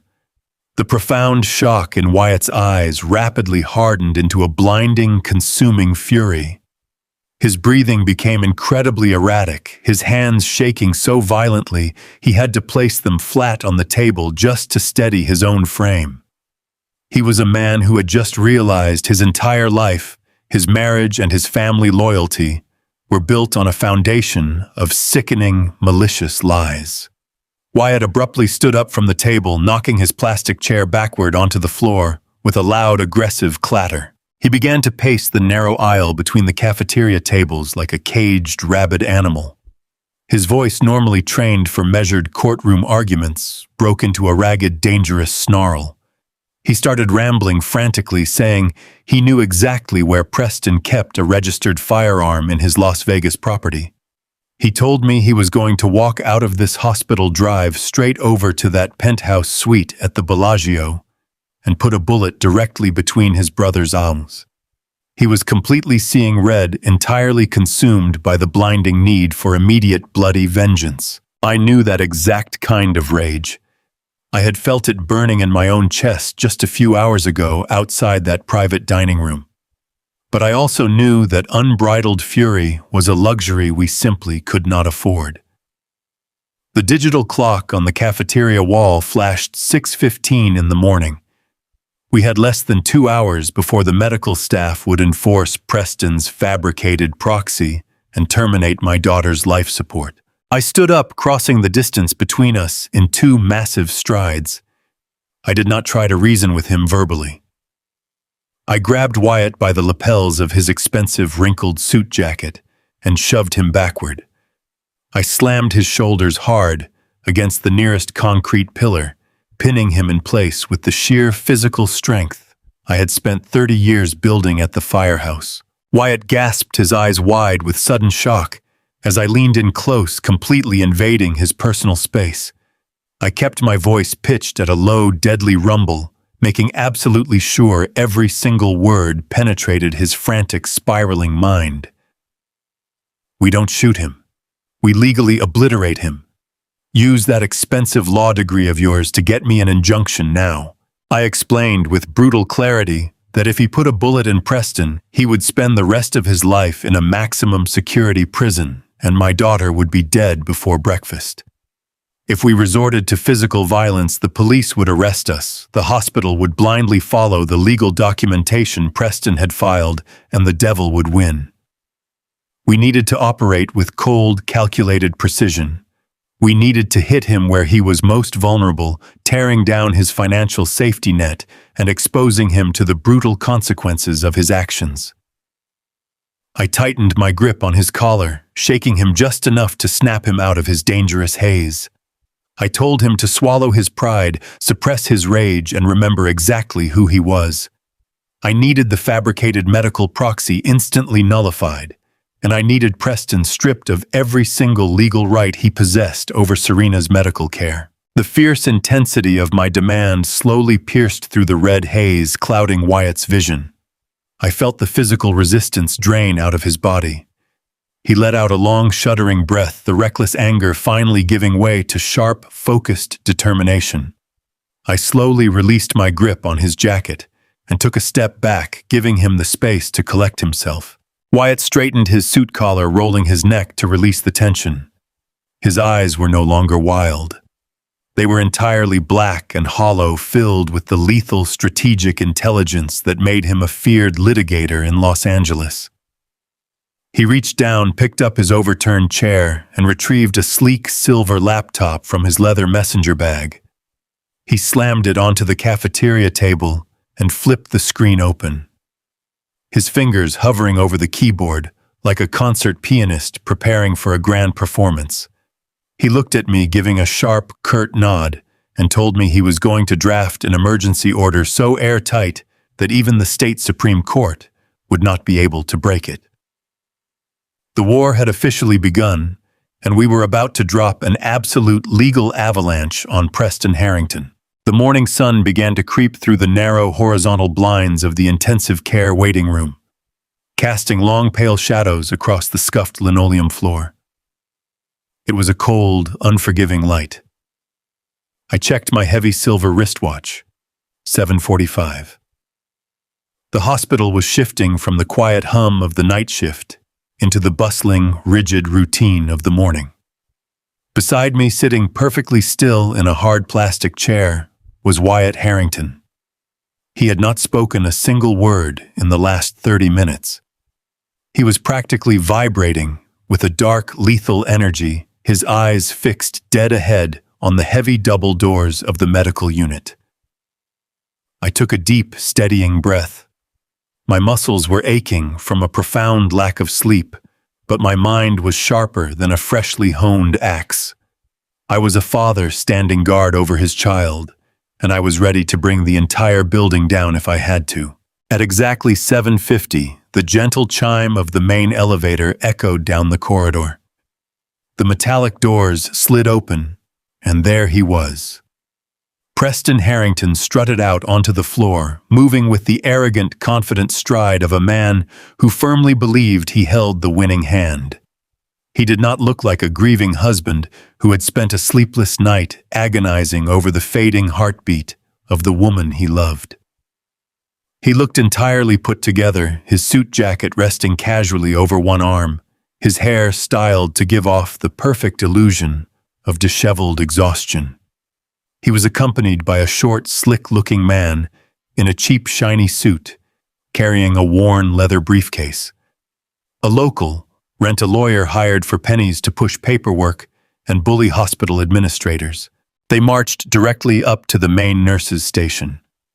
Wyatt and I remained concealed in the dim alcove just a few yards away, completely hidden from their line of sight.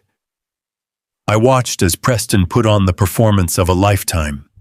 He lowered his head, rubbing his eyes aggressively to force a reddened, tearful appearance. His voice cracked with manufactured sorrow as he spoke to the attending physician, the exact same doctor I had confronted hours earlier. Preston handed over a manila folder spinning a sickening web of lies. He claimed Serena had made him promise never to let her linger on artificial machinery.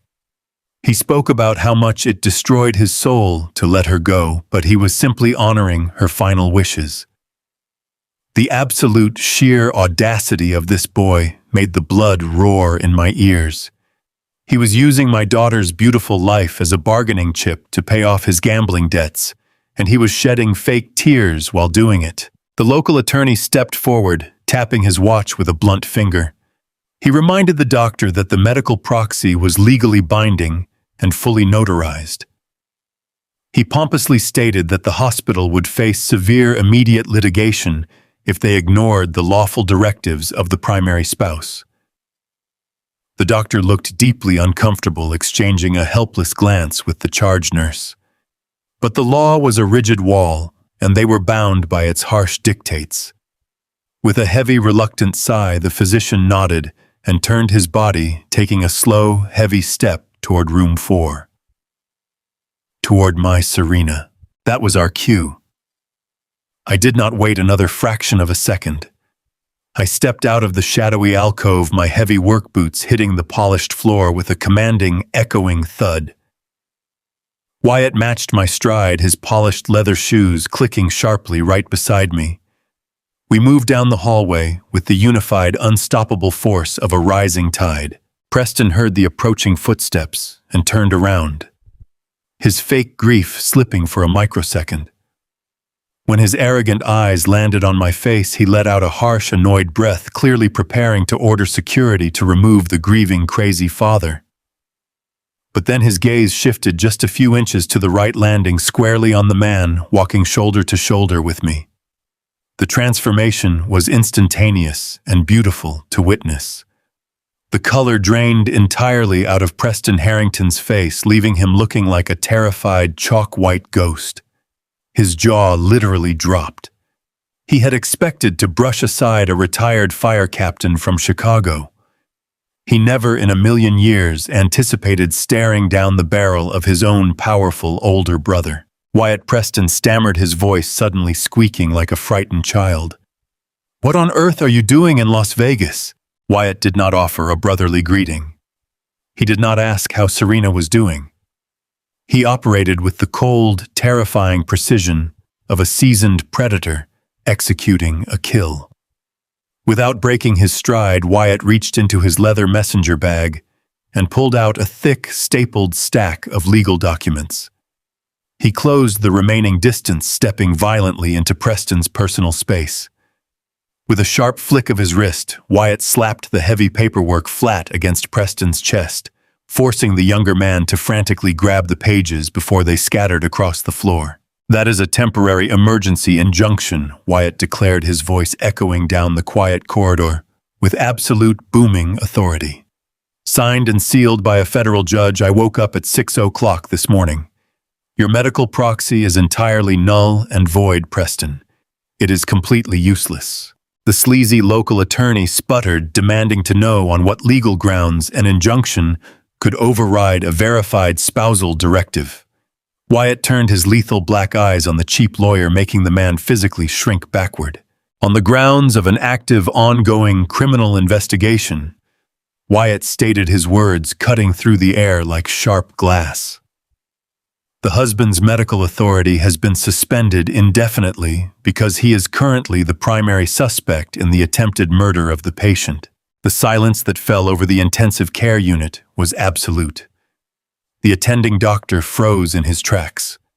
The local attorney instantly dropped his hands, realizing he had just stepped onto a massive legal landmine that could end his career. Preston began to shake violently, looking down at the injunction papers as if they were covered in venom. I stepped right up to him, close enough to smell the stale, expensive alcohol sweating out of his pores. I did not raise my voice. I did not need to shout. I looked him dead in his terrified eyes and told him that his game was officially over. The paper trembled in Preston's manicured hand for only a single heartbeat before his familiar armor of wealthy entitlement locked back into place. His eyes had widened to the size of silver dollars when he first read the bold text of the federal injunction. A sudden flash of primitive terror crossing his face as he recognized his brother's unmistakable signature on the attached legal declarations. But a sociopath like Preston Harrington does not crumble easily in public, especially not in a brightly lit hospital corridor, surrounded by doctors and nurses who view his family as prominent benefactors. He swallowed hard, his throat clicking in the quiet hallway, and forced a cold, dismissive chuckle to escape his chapped lips. He tossed the thick stack of legal papers onto the polished mahogany counter of the nurse's station, with an elegant, practiced wave of his hand, trying desperately to make it look like a minor bureaucratic nuisance, rather than the legal noose it actually was. His slick local attorney immediately tried to step between us, clearing his throat and adjusting his designer glasses to read the fine print. But Preston shoved the man aside with a rough, impatient elbow. Preston glared directly at his older brother Wyatt, his nostrils flaring as he attempted to regain total command of the tense space, claiming that this entire maneuver was a pathetic, desperate joke engineered by an unhinged family. Wyatt did not even blink at his younger brother's theatrical display of innocence, standing as solid as a marble statue. Instead, Wyatt reached into his pocket, pulled out his smartphone, and opened a secure digital portal displaying a federal court database entry directly to Preston and his silent lawyer. Wyatt told him that the time for lying was completely over because the electronic evidence package had already been securely logged under the file names 1_16.docx and 2_16.docx. Those two specific files, Wyatt explained with a chillingly calm voice, contained the complete cryptographic logs of the hidden camera feed. The authenticated transcripts of Preston's late-night penthouse conversations with Amber, and the verified ledger of his $4 million casino debt. When the name of the file 1_16.docs came out of Wyatt's mouth, I watched the corner of Preston's left eye twitch violently as his carefully constructed mask began to crack from within. His slick lawyer leaned over to peek at the phone screen, his previous pompous confidence evaporating into a cold sweat as he recognized the official seal on the electronic receipt. Wyatt told them both that the file 2_16.docs had already been cross-referenced with the internal security logs of the Bellagio, establishing an undeniable timeline of criminal intent and financial fraud that no local fixer could ever erase or suppress. Realizing that he could not outmaneuver his brother in a direct legal debate, Preston immediately pivoted his attack toward me, trying to exploit the systemic power dynamics of the environment. He turned his face, his expression contorting into a mask of pure, unadulterated venom, as he focused all his rage on my presence. He raised his voice intentionally, amplifying his words, so they carried across the entire intensive care unit corridor, attracting the attention of the medical staff and visitors who were beginning to gather near the elevators. He shouted that I was an absolute stranger to this family, an aggressive, intrusive outsider who had no legal or biological relationship to the Harrington name, and he threatened to sue me personally for civil harassment, emotional distress, and unlawful trespassing. He turned to the attending physician and the charge nurse, demanding that hospital security be called to forcefully remove me from the floor because my reckless interference was actively endangering Serena's delicate medical condition. He yelled that a modern medical facility should never allow an unhinged, hostile individual to loiter outside an intensive care bay, screaming that he felt physically threatened by my broad frame and aggressive posture as he tried to play the role of the protective, civilized husband being harassed by an irrational street fighter. Two burly hospital security guards in dark uniforms quickly appeared at the end of the hall, their heavy boots squeaking against the tile as they responded to the commotion. Seeing them approach, Preston felt a surge of absolute confidence return to his veins because he understood exactly how the modern world worked, and he knew how to weaponize the deep-seated systemic biases of an upscale institution against a broad-shouldered black man. He took a slow, deliberate step forward, closing the remaining distance between us, until he was standing less than a foot away from my face, his breath smelling faintly of premium hotel mints and stale, expensive alcohol. He leaned in close, completely bypassing Wyatt's presence, and dropped his voice to a low, guttural whisper that only I could hear, his lips curling into a vile, sickening smirk. He looked me dead in the eyes and muttered a disgusting, hateful racial slur, intentionally trying to trigger an explosive, violent reaction from me. He wanted me to swing, hoping that my primitive rage would override my logic, so that those approaching security guards would tackle me to the ground, lock the handcuffs around my calloused wrists, and drag me out of this hospital in a squad car, which would instantly destroy our legal momentum before 8 o'clock. I smiled coldly at his desperate face and adjusted my heavy leather jacket before turning to walk away with Wyatt by my side. The approaching security guards stopped instantly because I showed absolutely no signs of hostility or anger. Preston stood alone near the station counter, holding his useless papers while trying to convince himself that he had won this brief confrontation.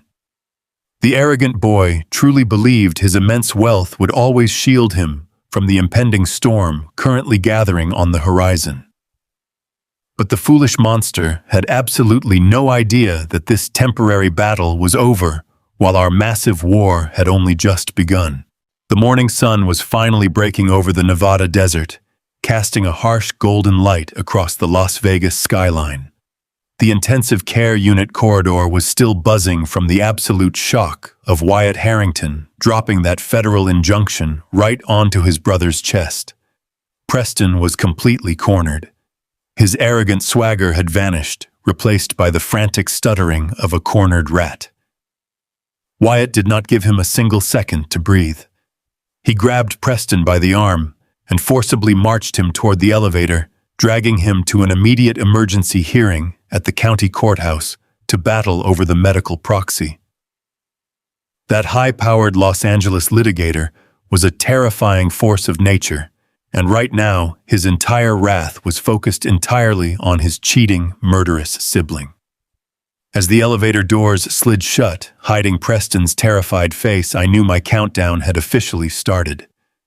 Wyatt was buying me a precious 60-minute window. I had exactly 1 hour to secure the final nail for Preston's coffin before that courtroom showdown concluded. I turned on my heel and moved fast. My heavy work boots echoed against the polished hospital floors as I sprinted toward the main exit. I hailed the first yellow cab I saw idling by the curb, tossing a crisp $50 bill into the front seat and telling the driver to get me to the Bellagio, as if his life depended on it. The city was just waking up, the early morning commuters mixing with the exhausted tourists staggering out of the casinos. I stared out the window at the towering hotels, my jaw clenched so tight my teeth ached.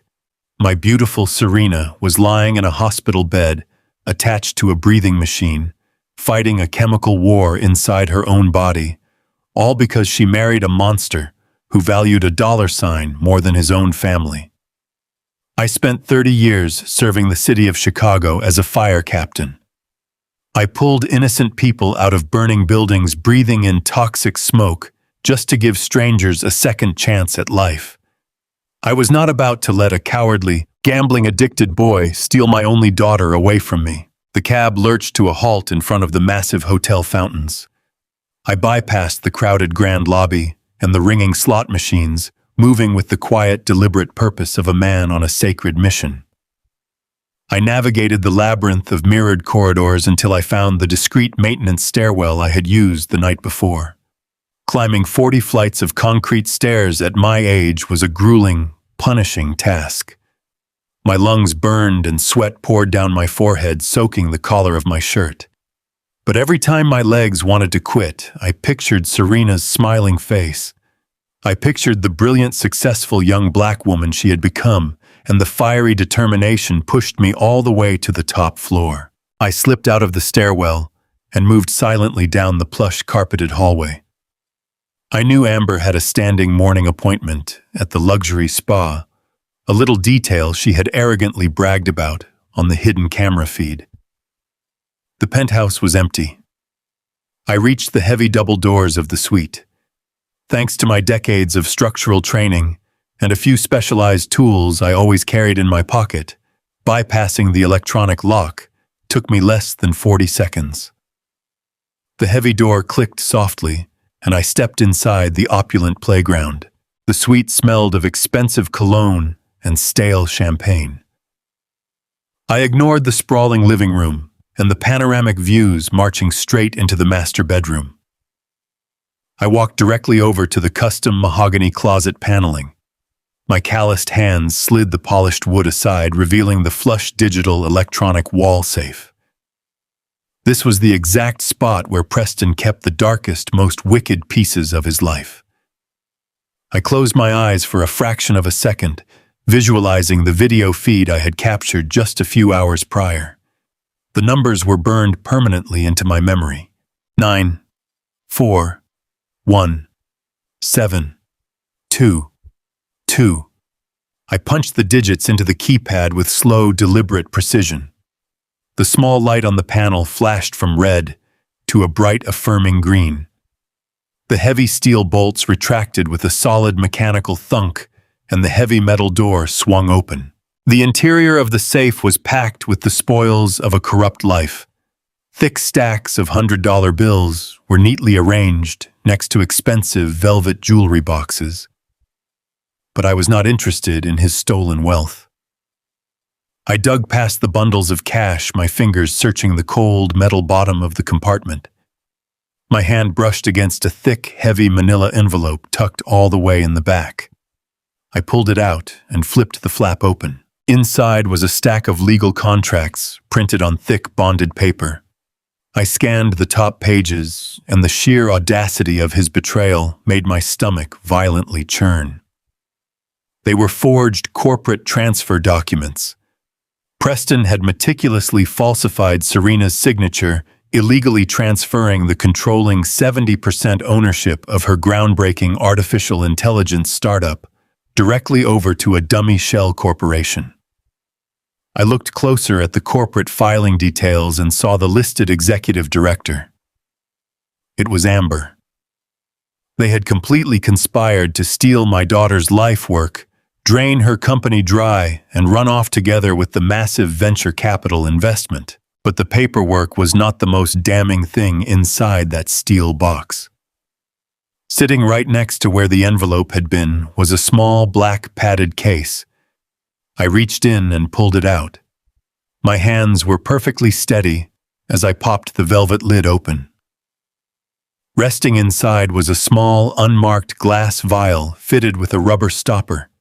It was filled with a clear, odorless synthetic liquid. I am not a medical doctor, but I did not need a laboratory test to know exactly what I was holding. This was the Holy Grail. This was the exact toxic compound Preston had been secretly slipping into Serena's food and drinks. This was the venom that was currently causing her young, healthy heart to fail. I held the glass vial up to the light, watching the clear liquid shift inside. This tiny bottle held the power of life and death. It held the suffering of my child. I carefully secured the vial in the padded case and slid it deep into the inside pocket of my heavy leather jacket. I tucked the forged transfer documents right next to it. I closed the heavy steel door of the safe, wiping the keypad clean, and slid the mahogany panel back into its original position. I left the penthouse exactly as I found it, disappearing back into the quiet maintenance stairwell, without leaving a single trace. Preston Harrington was currently standing in a courtroom, fighting desperately to maintain his legal authority to pull my daughter's life support. He had absolutely no idea that a grieving father had just infiltrated his fortress and stolen the very evidence that was going to send him to a federal penitentiary for the rest of his miserable life. I had just securely pocketed the small glass vial of synthetic poison and the forged transfer documents when the worst possible sound echoed through the silent penthouse. The electronic deadbolt on the main suite door clicked, disengaging. My heart instantly seized, slamming violently against my ribs. I froze completely solid, my calloused fingers hovering inches away from the mahogany closet paneling. This was not supposed to happen. Amber had a standing morning appointment at the luxury spa down in the lobby. She had bragged about a 2-hour massage on the hidden camera feed just the night before. But life does not care about your perfect plans. The heavy wooden doors swung open with a soft whoosh, followed immediately by the rhythmic clicking of designer heels stepping onto the polished marble foyer. She was humming a cheerful little tune. The carefree melody made the blood roar in my ears. This woman was actively conspiring to murder my beautiful daughter. She planned to steal Serena's artificial intelligence company and run away on a yacht bought with blood money. And she was humming like she did not have a single care in the world. I needed to move immediately. I was trapped deep inside the sprawling master bedroom. The only exit was the main hallway, which meant walking directly past her line of sight to escape. A direct physical confrontation would destroy everything I had built. If she saw my face, she would instantly call hotel security, the police would arrive, and I would be sitting in a holding cell before I could deliver this evidence to Wyatt Harrington. My survival instincts, honed over 3 decades of running into burning buildings on the south side of Chicago, immediately kicked into high gear. I backed away from the closet, my thick work boots making absolutely no sound on the plush white carpeting, and slipped silently into the massive master bathroom. The space was a ridiculous monument to unearned wealth, covered floor to ceiling in imported Italian marble with gaudy gold-plated fixtures. I scanned the area with the cold, calculating eyes of a veteran fire captain. I needed complete and utter chaos, but without putting any innocent hotel guests in genuine physical danger. My gaze swept past the sprawling mirror and locked onto the vanity counter. Resting next to a row of overpriced skin lotions was a professional-grade hotel hairdryer. A grim, dangerous smile slowly spread across my face. I knew exactly how to manufacture a miracle. When you spend 30 years investigating structural blazes, electrical fires, and faulty wiring, you learn exactly how easily modern conveniences can be turned into highly effective smoke grenades. I moved quickly and silently, my hands working with practiced precision. I quickly grabbed the heavy hairdryer and pulled a small metal multi-tool from my leather pocket. I wedged the flat edge into the back intake grill, snapping the protective plastic cover off with a sharp twist of my wrist. I bypassed the internal safety mechanisms, exposing the raw copper heating coils inside the barrel of the machine. I grabbed a hand towel from the rack, soaked it in water from the sink, and tightly wrapped the damp cotton over the exposed heating elements. I jammed the plug into the wall outlet, flipped the power switch to its absolute highest setting, and shoved the rigged device deep into the plastic woven laundry hamper beneath the vanity counter. It only took 10 agonizing seconds for the science to take over. The intense electrical heat from the short-circuited coils hit the soaking damp towel and the cheap plastic lining of the hamper. A thick, violently acrid cloud of dark gray smoke immediately began to billow out from under the marble counter. The smell was absolutely horrendous, a toxic, choking stench of melting plastic and scorched cotton that rapidly filled the confined space of the bathroom. I pulled the leather collar of my jacket up over my nose and mouth, pressing my broad back flat against the cool marble wall just behind the bathroom door. The unnatural smoke poured out into the master bedroom, rolling across the expensive silk sheets and rising rapidly toward the vaulted ceiling. 5 seconds later, the highly sensitive smoke detectors mounted on the penthouse ceiling caught the harsh chemical cloud. The resulting noise was absolutely deafening. A high-decibel shrieking alarm ripped through the luxury suite, accompanied by flashing strobe lights, specifically designed to disorient and force an immediate evacuation. The cheerful humming out in the foyer abruptly stopped. I heard the frantic clatter of designer heels running across the hardwood floor toward the bedroom. Amber practically sprinted around the corner, and the thick wall of choking gray smoke hit her squarely in the face. She let out a terrified scream, throwing her manicured hands up over her head. The panic was instantaneous, visceral, and completely overwhelming. She did not stop to investigate the source.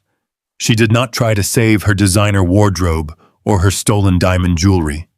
She spun around and bolted down the hallway, shrieking as she fled the suite in absolute terror. I did not waste a single fraction of a second. The exact moment her panicked footsteps echoed out the front door, I moved. I stepped out of the bathroom, navigating the thick, foul-smelling haze with the confident ease of a man who had spent half his life breathing in toxic smoke. I walked straight down the hallway, slipping effortlessly through the main suite doors that Amber had carelessly left wide open in her desperate, cowardly retreat. I merged seamlessly into the chaotic strobe-lit hotel corridor, slipping away into the quiet, dark safety of the concrete maintenance stairwell before anyone else arrived. I patted my jacket pocket one single last time, feeling the hard glass vial resting securely against my chest. The devil's little wife was currently running for her life through the casino, and I was walking away with the absolute power to destroy them all. Wyatt Harrington delivered exactly what he promised. He walked into that Clark County courthouse and completely dismantled his younger brother with the cold, terrifying precision of a master assassin. The emergency judge took one single look at the federal injunction, reviewed the staggering evidence of an active criminal investigation, and permanently revoked Preston's medical proxy. By noon, Preston was stripped of all legal rights to make any decisions regarding my daughter's medical care. He was thrown out of the courtroom, publicly humiliated and legally castrated. But I knew better than to celebrate a preliminary victory. I spent 30 years fighting unpredictable chemical infernos on the south side of Chicago. I learned a long time ago that when you cut off a fire's oxygen supply, the blaze does not simply die out. It creates a backdraft. It seeks another violent, explosive path. Preston was completely out of legal options, and the clock on his $4 million underground casino debt was aggressively ticking. The notorious syndicate he owed money to did not care about family drama or courtroom injunctions. Their violent enforcers were already circling his lavish life, ready to collect their absolute pound of flesh by sunrise. Preston was a desperate, drowning man who had just watched his final life preserver get snatched away. His intricate, slow-acting poison scheme had been completely thwarted by my sudden intervention and Wyatt's legal blockade. He could no longer rely on the innocent hospital staff to unknowingly pull the plug on Serena. If he wanted to inherit her groundbreaking artificial intelligence company, steal her massive venture capital investment, and pay off the ruthless mobsters threatening to break his legs, he had to take matters into his own manicured, trembling hands.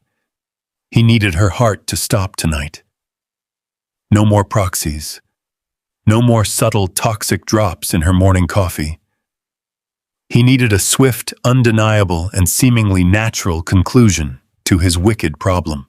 Through his extensive network of shady high-roller connections, the boy managed to procure a lethal dose of potassium chloride. It is a terrifyingly simple compound, normally used in strict medical settings, but in a highly concentrated, unauthorized dose, it triggers a massive, instantaneous, and completely fatal heart attack. Best of all, for a cowardly murderer, the chemical dissipates rapidly in the bloodstream, making it notoriously difficult to detect during a standard hospital autopsy. Preston believed he had found the perfect invisible weapon. He did not realize I had already intercepted his original stash of poison from the Bellagio wall safe. He simply assumed his initial toxin was failing to finish the job quickly enough, forcing him to deliver the final lethal blow himself. You do not spend 3 decades leading heavy rescue operations without learning exactly how to anticipate a structural collapse. I knew his exact psychological profile. I knew a wealthy, arrogant coward backed into a corner would always resort to desperate violence. While Preston was busy getting publicly destroyed by Wyatt in downtown Las Vegas, I was orchestrating a massive tactical relocation. Using Wyatt's limitless financial resources and my strategic firehouse planning, we completely bypassed the standard hospital administration grid. We silently transferred Serena out of room 4. A specialized private medical team moved my precious daughter to a highly secure, heavily guarded VIP recovery wing located on the complete opposite side of the medical campus. She was registered under a restricted alias, surrounded by dedicated private nurses and a security detail that answered only to me. She was finally safe, resting peacefully, as clean oxygen flowed into her healing lungs. But I deliberately left room 4 exactly as it was. The mechanical ventilator kept humming its steady, rhythmic breath. The dim overhead lights cast the exact same gloomy shadows across the sterile painted walls. And resting comfortably under the thick white hospital blankets, surrounded by a deceptive maze of complex medical tubing, was a carefully positioned dummy constructed from extra pillows and rolled-up mattress pads. I set the bait perfectly mimicking the shape of a resting patient and retreated to the shadows to watch the trap snap shut. Just before midnight, Preston returned to the hospital. He did not walk through the main, brightly lit lobby with his usual arrogant swagger. He crept through the shadowy loading docks utilizing a greasy night shift orderly he had easily bribed with a thick stack of stolen $100 bills. The corrupted staff member provided him with a stolen access badge and a set of oversized blue medical scrubs to hide his expensive designer clothes. Preston moved through the dimly lit service corridors of the intensive care unit like a pathetic, cowardly ghost. The heavy rubber soles of his borrowed hospital shoes squeaked faintly against the polished linoleum. He kept his head down, the surgical cap pulled low over his sweating brow. He was entirely focused on the ultimate prize, completely blinded by his own greedy, bloodthirsty desperation. He thought he was walking into the final triumphant act of his brilliant play. He had absolutely no idea he was stepping directly into a reinforced steel cage. I stood perfectly still in the dark observation room directly across the hallway, watching the live feed from a fresh micro camera I had planted right above the empty hospital bed. My heart beat a slow, heavy rhythm against my ribs. Exactly at the stroke of midnight, the heavy wooden door to room 4 creaked open. Preston slipped inside, closing the door silently behind him to secure his dark privacy. The glowing green numbers of the cardiac monitor cast a sickly pale light across his terrified face. His eyes were completely wide, wild, with an intoxicating mix of pure panic and dark adrenaline. In his right hand, he tightly clutched the large medical syringe filled with the deadly clear potassium chloride. He approached the bed with slow, trembling steps. The absolute sheer evil of the moment hung heavy in the sterile room. He actually believed he was about to murder his defenseless pregnant wife. He thought he was about to extinguish the bright, beautiful light of my only child just to save his own miserable skin. He stood over the bed, his breathing shallow and ragged in the quiet space. He raised the lethal syringe, his thumb resting heavily on the plunger, ready to push the poison into the intravenous line. He reached his free hand forward, grabbing the edge of the thick white blanket to pull it back and expose Serena's arm. I watched the digital screen with a cold, grim satisfaction as he yanked the fabric downward. He fully expected to see the fragile, helpless body of the woman who had loved him. Instead, the blankets fell away to reveal the lifeless, mocking shape of a bunched-up hospital mattress pad. The absolute sheer shock paralyzed his entire nervous system. He froze completely solid, the deadly syringe hovering uselessly in the cold air. His brain simply could not process the impossible reality staring back at him. The bed was completely empty. The victim was entirely gone. And in that terrifying silent second, Preston Harrington finally realized he was no longer the hunter. He was the prey. The sterile silence of that intensive care unit was so incredibly thick, you could physically feel it pressing heavily against your skin. I stood shoulder to shoulder with Wyatt Harrington and 4 seasoned Las Vegas Police Department detectives in the pitch-black observation room. We were watching closely through the one-way mirror as Preston Harrington committed his corrupted soul to the absolute lowest depths of hell. He did not hesitate for a single moment. He did not show a single ounce of genuine remorse for the beautiful life he fully believed he was ending. The glowing medical monitors cast a sickly green shadow across his sharp jawline as he stepped right up to the edge of the bed. He raised the lethal plastic syringe filled with highly concentrated potassium chloride. His thumb pressed firmly against the top of the plunger. He was targeting the primary intravenous port taped securely to the metal side rail. He actually thought he was pumping a fatal invisible heart attack directly into my sleeping daughter. He gripped the plastic line with his left hand and drove the long steel needle right into the sterile port. He pushed the plunger all the way down, emptying the deadly chemical poison directly into the clear medical tubing. That was the exact moment I gave the silent physical signal. The lead detective reached over and slammed the master electrical switch for room 4. The heavy fluorescent lights embedded in the hospital ceiling flared to life with a blinding, harsh white intensity. Preston violently flinched, throwing his free hand up to shield his eyes from the sudden painful glare. As his vision slowly cleared, the horrifying reality of his situation struck him with the devastating physical force of a runaway freight train. He looked down at the bed, fully expecting to see Serena taking her final agonizing breath. Instead, the bright overhead lights exposed the crumpled pillows and the rolled-up medical foam I had meticulously arranged under the thick white sheets. The intravenous line he had just poisoned was not attached to a human arm. It was draining harmlessly into a plastic biohazard waste bag, safely hidden beneath the metal mattress frame.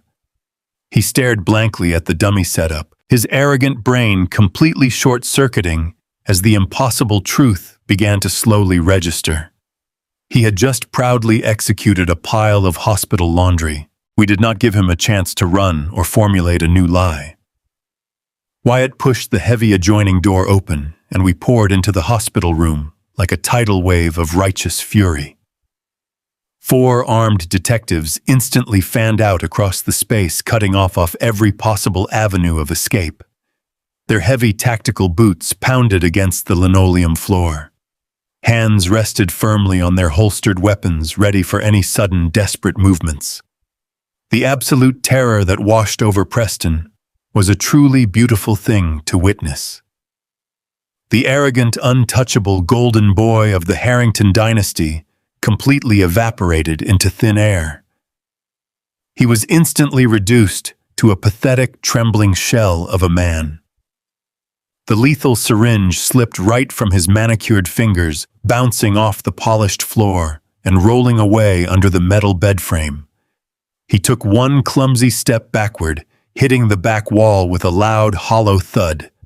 His wide, panicked eyes darted rapidly from the grim faces of the police officers to his older brother's stone-cold glare, and finally settling squarely on me.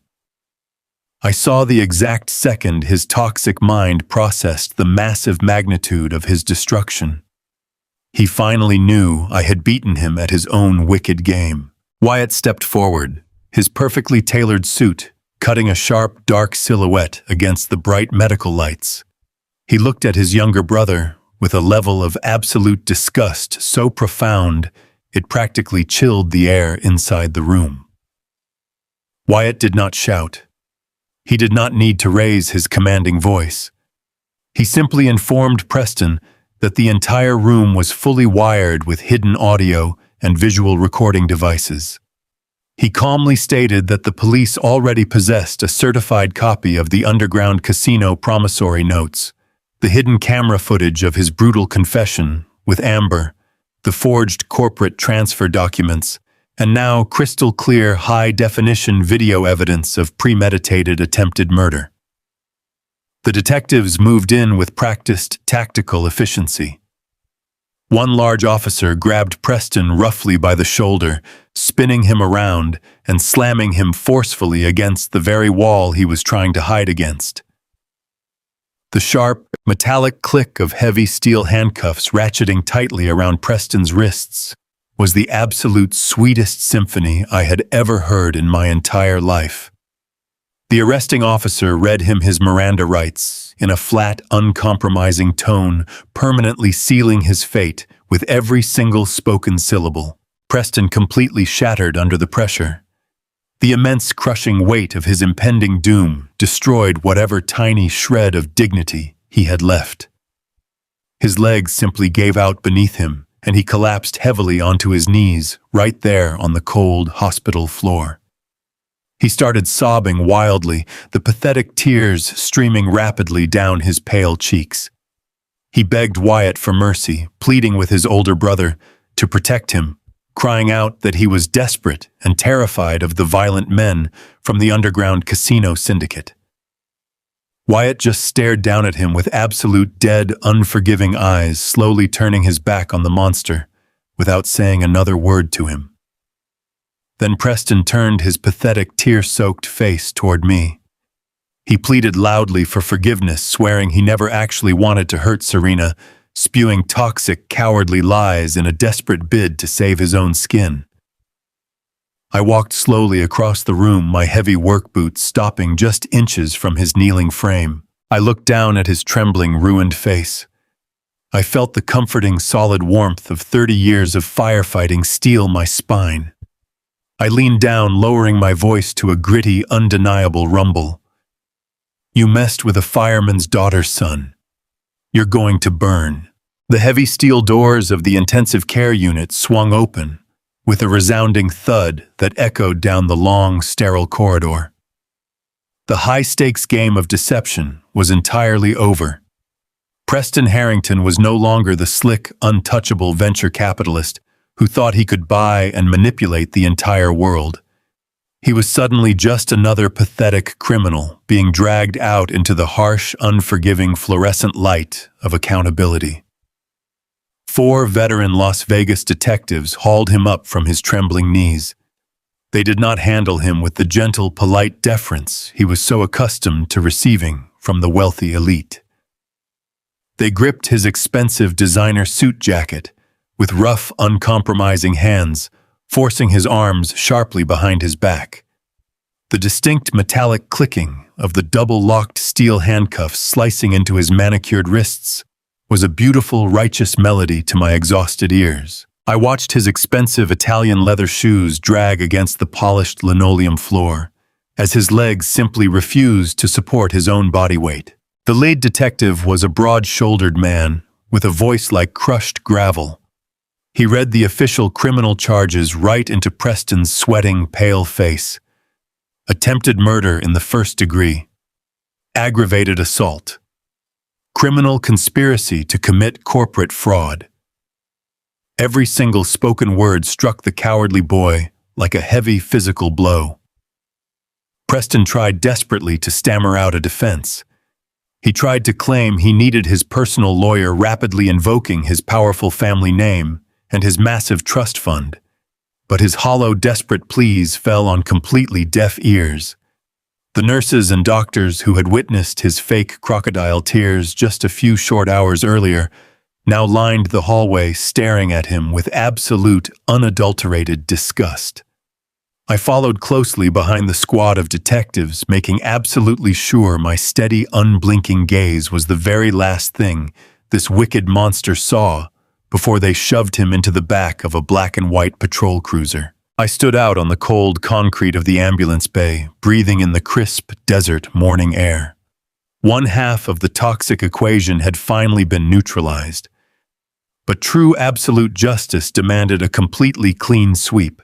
While Preston was taking his humiliating walk of shame through the hospital lobby, a completely different kind of spectacular nightmare was unfolding 3 miles away beneath the glittering golden lights of the Bellagio. The Las Vegas Police Department does not play gentle games when presented with undeniable video evidence of a multi-million-dollar murder conspiracy. Coordinated by the aggressive legal firestorm, Wyatt had unleashed a specialized tactical police unit, breached the highly restricted top floor of the hotel. From the secure communications channel buzzing on the lead detective's radio, I listened to the raid play out with immense, grim satisfaction. The officers did not knock politely and wait for room service. They hit that heavy luxury suite door with a solid steel battering ram shattering the thick mahogany frame right off its polished brass hinges. Amber Harrington had returned to the suite after my little improvised smoke alarm diversion. She was likely pouring herself a fresh glass of expensive vintage champagne, believing she had narrowly escaped a minor annoying inconvenience. She probably thought Preston was at the hospital finishing up the dirty, deadly work so they could sail off into the sunset together. Instead, she found herself instantly surrounded by heavily armed officers wearing dark, tactical vests. The radio dispatch painted a vivid, pathetic picture of her immediate psychological breakdown. Amber threw a massive, hysterical tantrum. She screamed at the arresting officers, demanding they call the hotel manager, threatening to have their entire police department fired by lunch. She actually slapped a seasoned detective across the face in a blind panic of pure, entitled rage. That single foolish, aggressive action earned her a forceful physical takedown right onto the plush white carpeting she had lounged on just a day prior. They slapped cold steel bracelets on her delicate wrists, loudly reading her rights for conspiracy to commit murder and massive corporate fraud. The untouchable golden princess of Los Angeles high society was dragged out of her penthouse paradise wearing nothing but a silk hotel robe and a look of absolute, sheer terror. Both treacherous rats were finally securely caught in the trap. Less than an hour later, I was standing shoulder to shoulder with Wyatt Harrington, inside the dim, grimy confines of the Central Police Precinct. The smell of stale coffee and old nervous sweat permeated the narrow concrete hallway. It was a massive universe away from the velvet-lined, luxurious world these two criminals were used to inhabiting. We stood quietly, in the dark observation booth, looking through the thick two-way mirror, directly into interrogation room number 4. Amber sat completely alone at the scratched metal table. Her flawless, expensive makeup was completely ruined, streaked heavily with dark black tears. She kept nervously rubbing her bruised wrists, shivering uncontrollably in the cold, air-conditioned room, darting her panicked eyes toward the locked steel door. Wyatt adjusted his sharp suit jacket, taking a deep, slow breath to steady his own raw, profound devastation. He was about to execute the final devastating strike. I watched him push open the heavy door and step into the sterile interrogation room. The exact moment Amber saw her husband, a flash of desperate, foolish hope illuminated her red, swollen eyes. She leaped out of her uncomfortable metal chair, crying out his name, reaching her handcuffed hands across the table, as if begging him to rescue her from this terrible, massive misunderstanding. She actually believed she could spin another beautiful, charming lie and manipulate his heart one last time. Wyatt did not offer a single word of comfort. He did not show a fraction of an ounce of pity. He approached the table with the lethal, terrifying calm of a great white shark. He reached into his leather briefcase and pulled out a thick stack of aggressively stapled legal documents. He slammed them down onto the scratched metal table with a deafening crack that made Amber jump violently backward. He looked down at the woman who had completely betrayed his trust and systematically plotted to destroy my daughter. He told her those specific papers were an expedited fault-based divorce filing, alongside an emergency federal injunction instantly freezing every single bank account, trust fund, and asset bearing his family name. He informed her with a voice entirely devoid of human emotion that she was currently holding $0 to her name. He had completely severed her from his vast empire. She would not get a single penny for bail. She would not get a fancy, high-priced defense attorney paid for by his prestigious firm. He looked her dead in the eyes and promised to use every ounce of his massive influence to ensure she spent the absolute maximum sentence rotting inside a federal penitentiary. Amber collapsed back into her cold metal chair, letting out a haunting guttural wail of pure, hopeless despair. Wyatt simply turned his back on her, leaving the shattered woman entirely alone with the terrible, inescapable ghosts of her own wicked creation. I stood in the shadows, feeling a profound, heavy peace settle over my tired old bones. Justice had not just been served, it had been absolutely hammered into their souls. This entire brutal ordeal taught me a harsh but deeply necessary lesson about the world. You can never truly know the absolute darkness hiding behind a charming smile or a wealthy, prestigious pedigree, but a fiercely protective parent will always find a way to drag that toxic darkness directly into the blazing light. You have to fight for your blood, because nobody else is going to do it for you. If this story of a father's relentless fight for justice resonated with your spirit, please hit the like button to bring a little warmth and sunshine to this old fireman's heart. Make sure you subscribe to the channel so you never miss the final uplifting conclusion of our incredible journey. And please drop a comment down below telling me exactly which city or country you are watching from, and what time it is right now in your part of the world. It brings me genuine, profound joy to know just how far my brave daughter's story of survival has traveled today. The heavy oak gavel struck the polished mahogany-sounding block with the definitive resonant crack of a closing coffin lid. That single sharp sound echoed through the cavernous federal courtroom, signaling the absolute end of Preston Harrington. I sat in the second row of the gallery, my broad shoulders resting against the hard wooden pew, watching the spectacular destruction of a man who thought he could play God with my daughter's life. Preston did not look like a brilliant venture capitalist anymore. He was stripped of his bespoke tailored suits, his expensive silk ties, and his arrogantly styled hair. He stood before the federal magistrate wearing an oversized bright orange jail jumpsuit. His wrists and ankles were bound in heavy interlocking steel chains that clinked loudly against the quiet floor every time he nervously shifted his weight. He looked small, pale, and entirely pathetic. The bail hearing was an absolute massacre. Wyatt had unleashed the full devastating power of the legal system, and the federal prosecutors showed absolutely zero mercy. They laid out the entire sickening conspiracy in brutal, methodical detail. They presented the forged corporate transfer documents, the hidden camera footage of his toxic confessions, and the physical vial of potassium chloride I had personally extracted from his Bellagio safe. They painted a horrifying, accurate picture of a desperate gambling addict who methodically planned to murder his pregnant wife simply to steal her artificial intelligence company and pay off a massive underworld debt. The high-priced defense attorney Preston had scrambled to hire Tried Weekly to argue for house arrest, claiming his client was a respected businessman with deep community ties.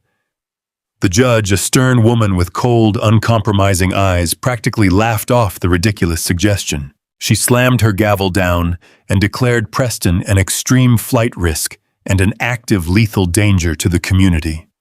He was denied bail instantly and remanded to federal custody without a single path to freedom. Watching Preston get dragged out of that courtroom by two burly federal marshals brought a deep, profound warmth to my tired old bones. He stumbled over his own chained feet, his arrogant facade completely shattered, crying out for anyone to help him. But his wealthy friends had completely abandoned him. His socialite circle had instantly evaporated the second the explosive news broke across the morning headlines. He was entirely alone, surrounded only by the harsh, unforgiving reality of the criminal justice system. The sheer mountainous volume of irrefutable evidence against him created a legal avalanche that moved with terrifying, unprecedented speed. Preston knew he could not win a trial. He knew that taking the stand would only expose him to a guaranteed life sentence without the possibility of parole. Terrified of the impending media circus and completely broken by the absolute isolation of his concrete holding cell, he folded like a cheap suit. Within exactly 1 week of his dramatic arrest, his desperate lawyers negotiated a rapid plea agreement.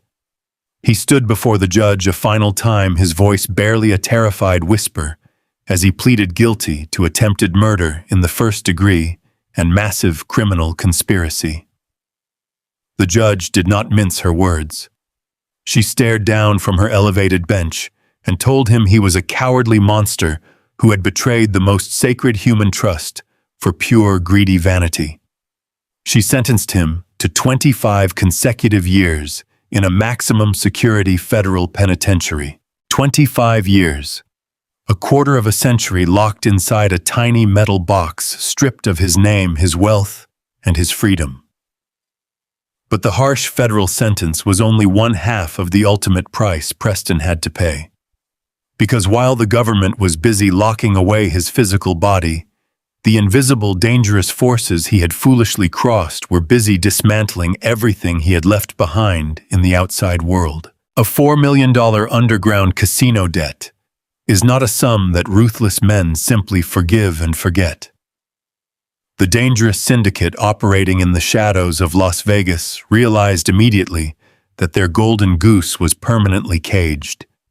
They knew they would never get their stolen cash back through traditional extortion or intimidation, so they moved with the silent, brutal efficiency of a pack of starving wolves.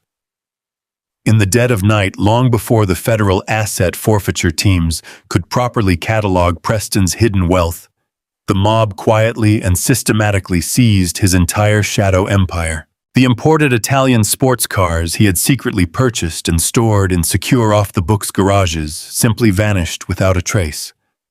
The luxury shell company properties he had aggressively acquired using stolen venture capital funds were quietly repossessed, transferred through a complex web of untraceable offshore accounts.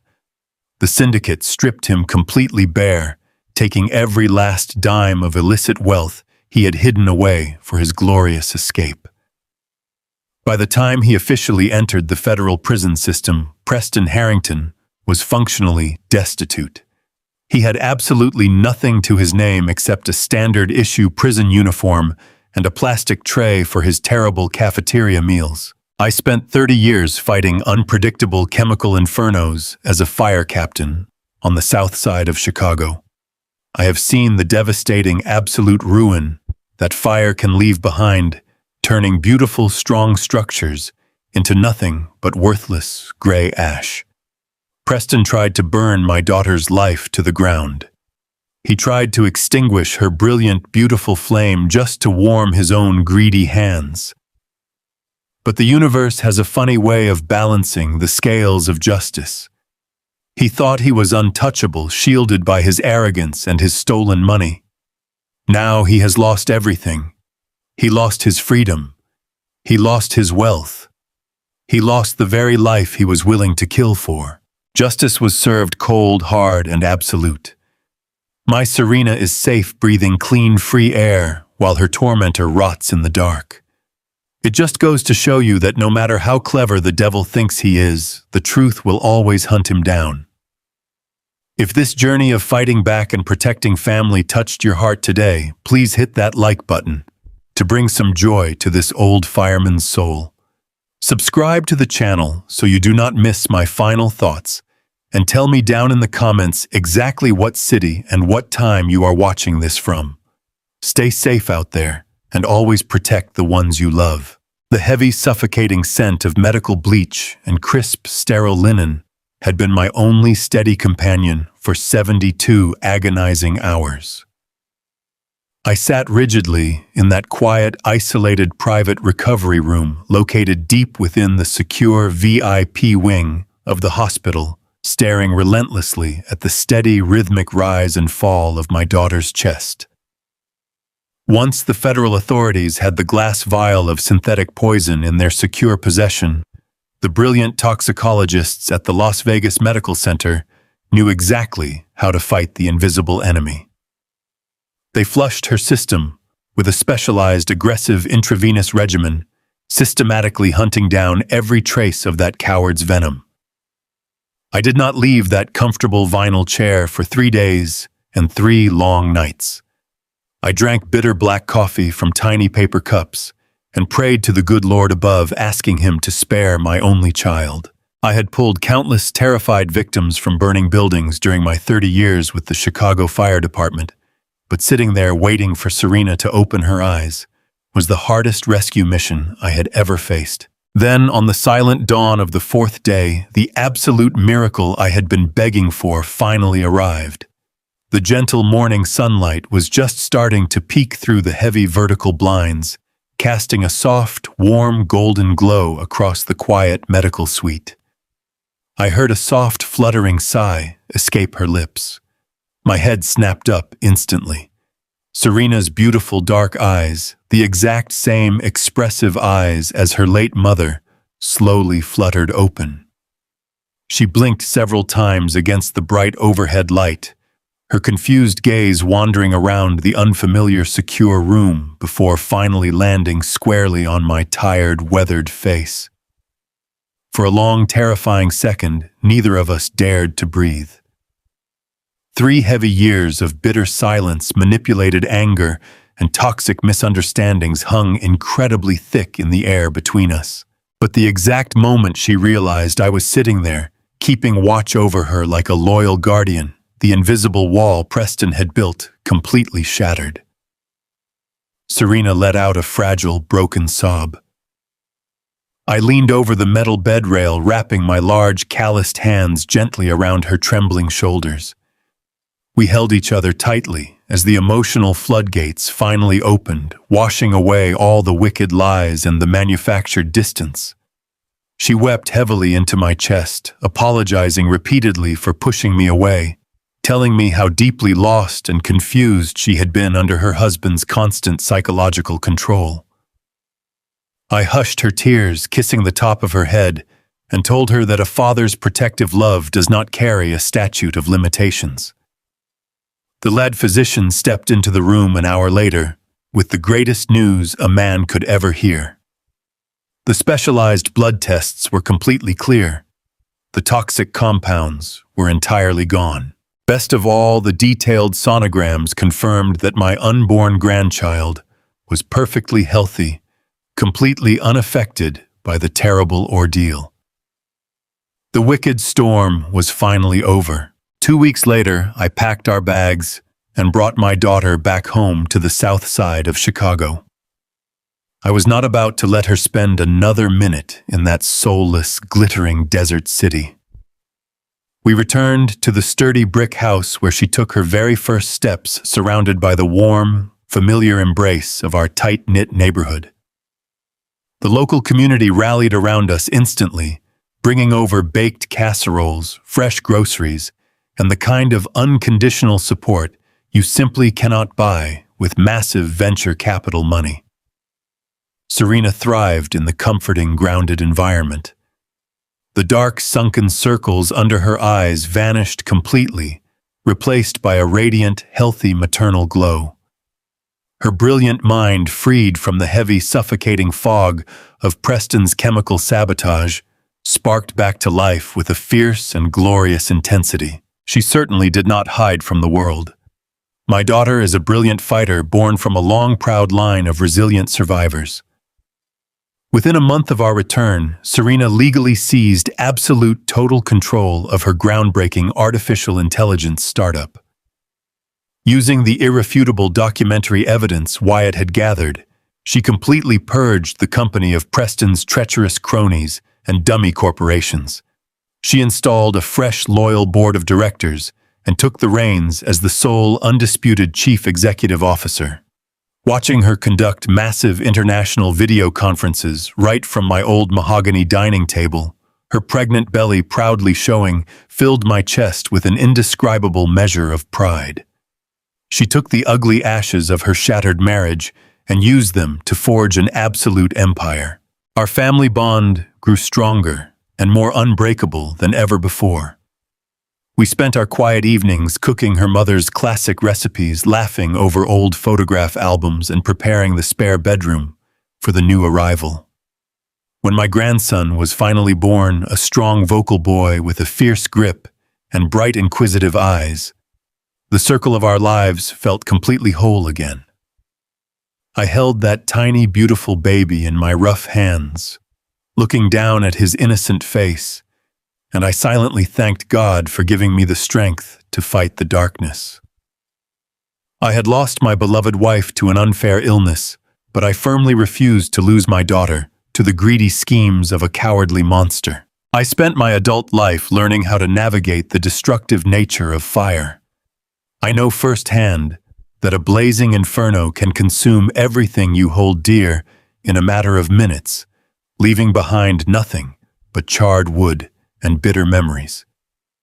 But I also know that the strongest resilient structures are built on the cleared ground after the smoke finally clears.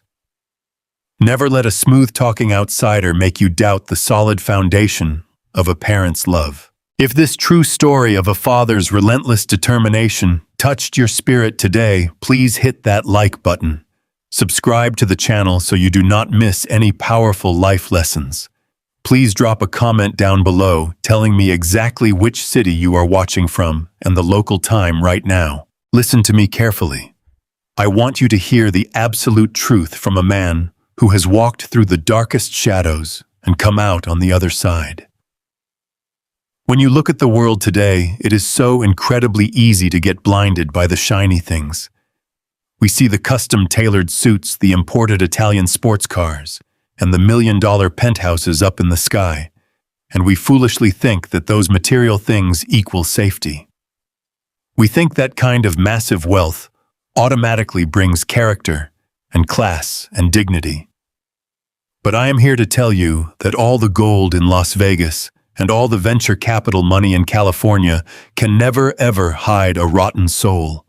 A monster can wear a premium designer watch and drink vintage champagne, But underneath that expensive fabric, he is still just a snake crawling on his belly. My beautiful daughter Serena had to learn that painful lesson in the most agonizing way imaginable.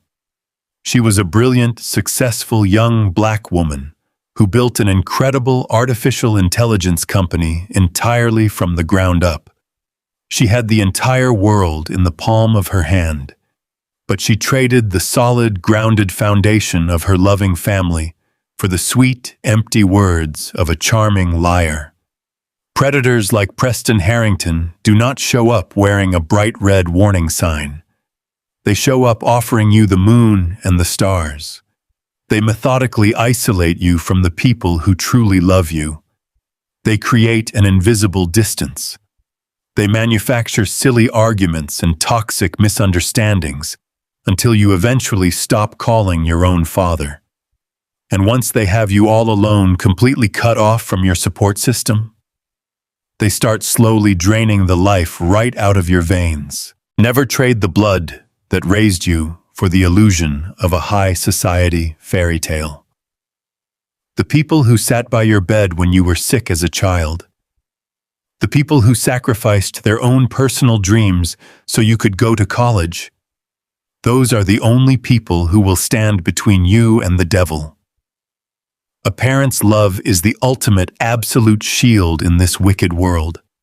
Do not ever underestimate the fierce protective power of a father who loves his child. I am just a retired fire captain from the south side of Chicago. I do not have millions of dollars or a fancy Ivy League law degree, but I crossed an entire country, walked right into a billionaire's playground, and tore a massive hole straight through their criminal conspiracy just to get my little girl back. A true parent will cross boiling oceans and walk through blazing physical fire to protect their own. I spent 30 years running into collapsing, burning buildings to save complete strangers. Did that arrogant boy really think I would not burn down his entire fraudulent empire to save my own flesh and blood?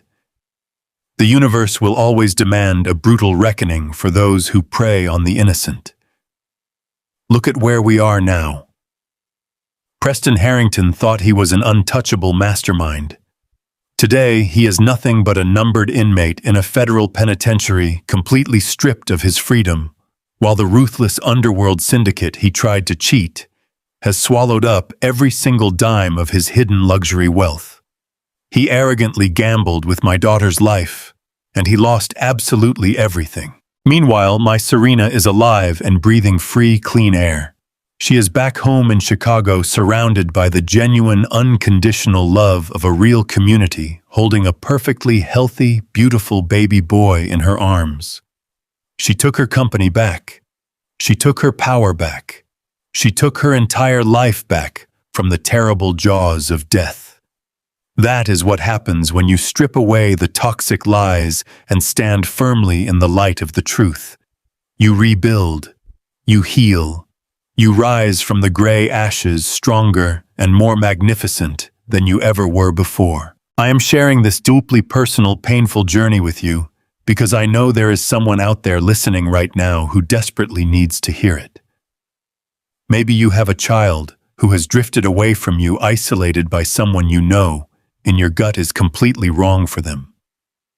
Maybe you are a young, successful person currently trapped in a gilded cage, wondering why you feel so exhausted and alone despite having all the material things you ever wanted. Do not ignore those vital warning signs. Trust your natural instincts. If something feels wrong in your spirit, you have to dig deep and fight back before it is entirely too late. It takes a massive amount of courage to face the ugly truth. It takes incredible bravery to stand up to powerful, manipulative people who think they can crush you with their wealth and their connections. But you are never as weak as they want you to believe. You carry the absolute strength of your ancestors in your bones. You have the ultimate power to walk away, to expose the wicked lies, and to demand the absolute justice you deserve. If this father's relentless fight for justice resonated with your spirit today, I need you to do something for me. Hit that like button right now to support this channel, and show the world that we stand together against the darkness. Subscribe to the channel so you can join our growing family and never miss another powerful story of survival and redemption. I pour my heart and soul into telling you these experiences because I deeply believe in the healing power of the truth. And before you go, I want you to drop a comment down below letting me know exactly what city or state or country you are watching from and what time it is right now in your part of the world. Reading those comments and seeing the beautiful locations pop up on my screen brings an incredible warmth to my old, tired heart. Knowing that good, honest, hard-working people from all over the country and all over the globe are sitting down and listening to my story tells me that I am not alone in this fight. It proves that a father's love is a universal language that connects us all. Thank you for walking this incredible journey with me. Keep your eyes open, keep your families close, and never stop fighting for the people you love. God bless you all, and I will definitely see you in the next story.